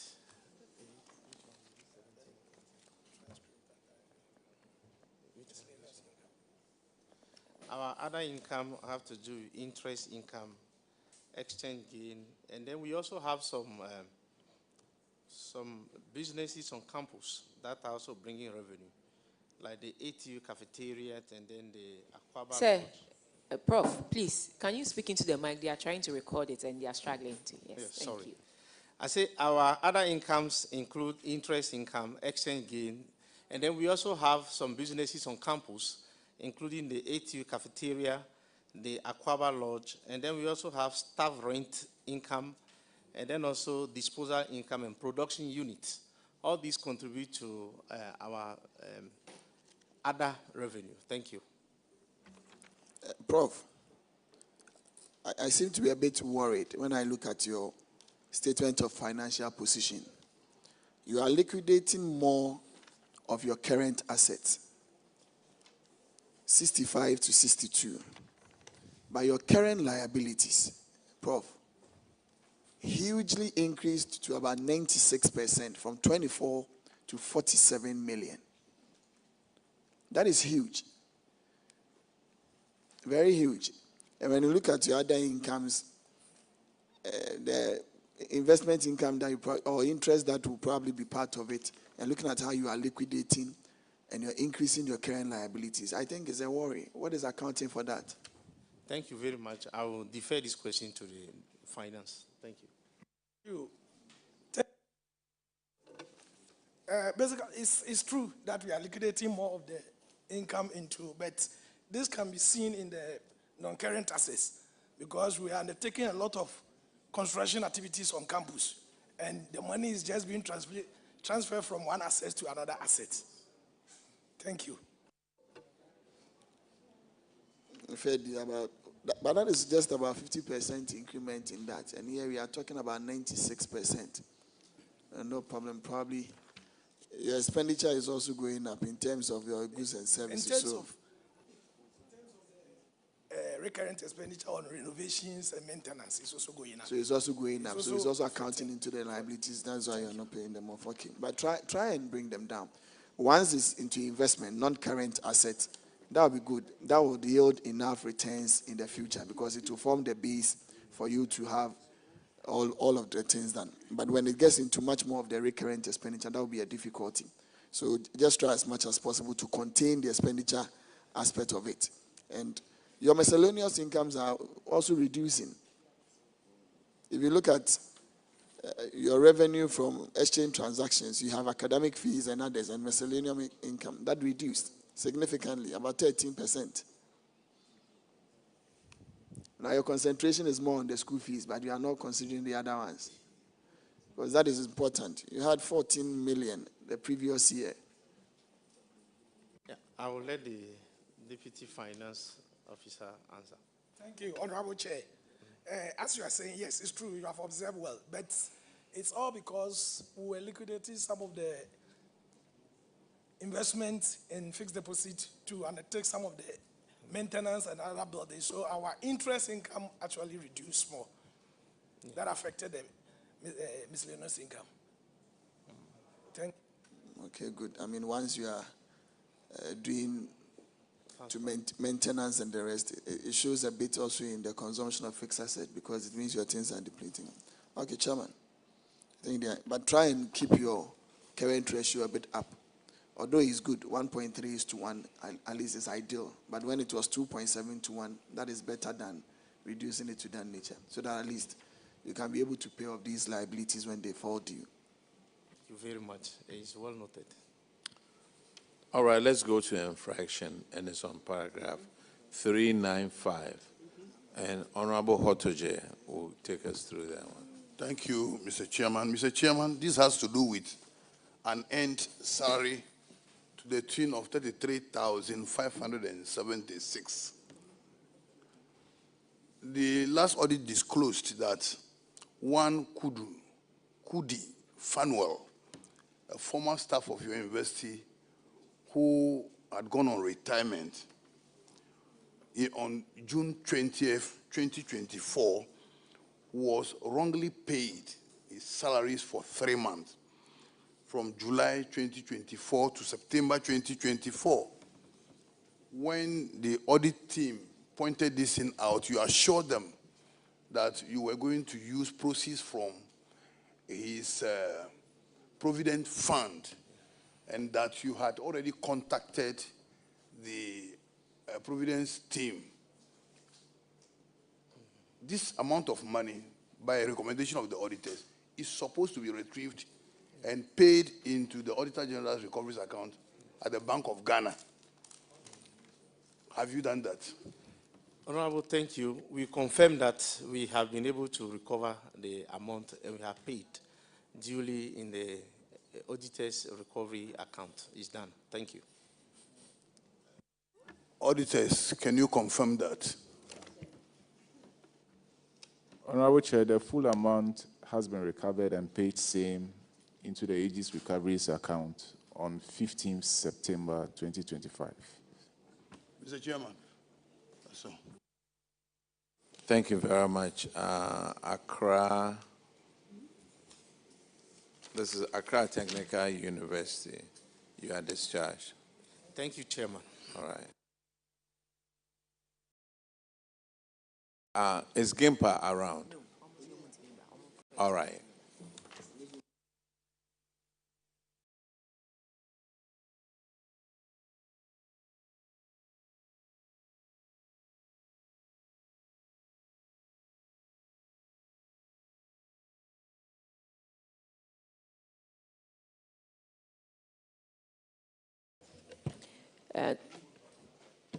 This brings us to the end of today's proceedings, and we want to thank all the investees and the normal investees and the technical investees that are turning upon us today. And we want to announce that tomorrow, Friday, will be our last sitting day for this session, and we will be meeting the Ministry of Education in respect of the consideration on the provision and maintenance of toilet facilities in public schools. We'll also be meeting the Ministry of Local Government, Chieftaincy and Religious Affairs in respect of this same report. We'll also be considering a part of the public boards, corporations, and other statutory institutions for the period ended 31st December 2024 on Ghana News Agency, Graphic Communications Group, GPAC, and all of these boards, public institutions are under Ministry of Government Communications. We'll also be meeting the Ministry of Finance, the Bank of Ghana on the Petroleum Revenue Fund. The Petroleum, yes, Revenue Fund. We'll also be meeting the Public Interest and Accountability Committee and the Petroleum Revenue Fund Secretariat. And this has to do with the audit on that. We also have a consideration on the Auditor General's report on GET Fund, on scholarships. And so we'll have GET Fund meeting with us tomorrow. And finally, the Ministry of Finance will come with the Social Security and National Insurance Trust. So tomorrow, all things being equal, these are the people we are hoping to meet. Thank you so much. To our technical people out there, to our auditors, members, the media, and everybody. We are grateful to you for your service. Thank you.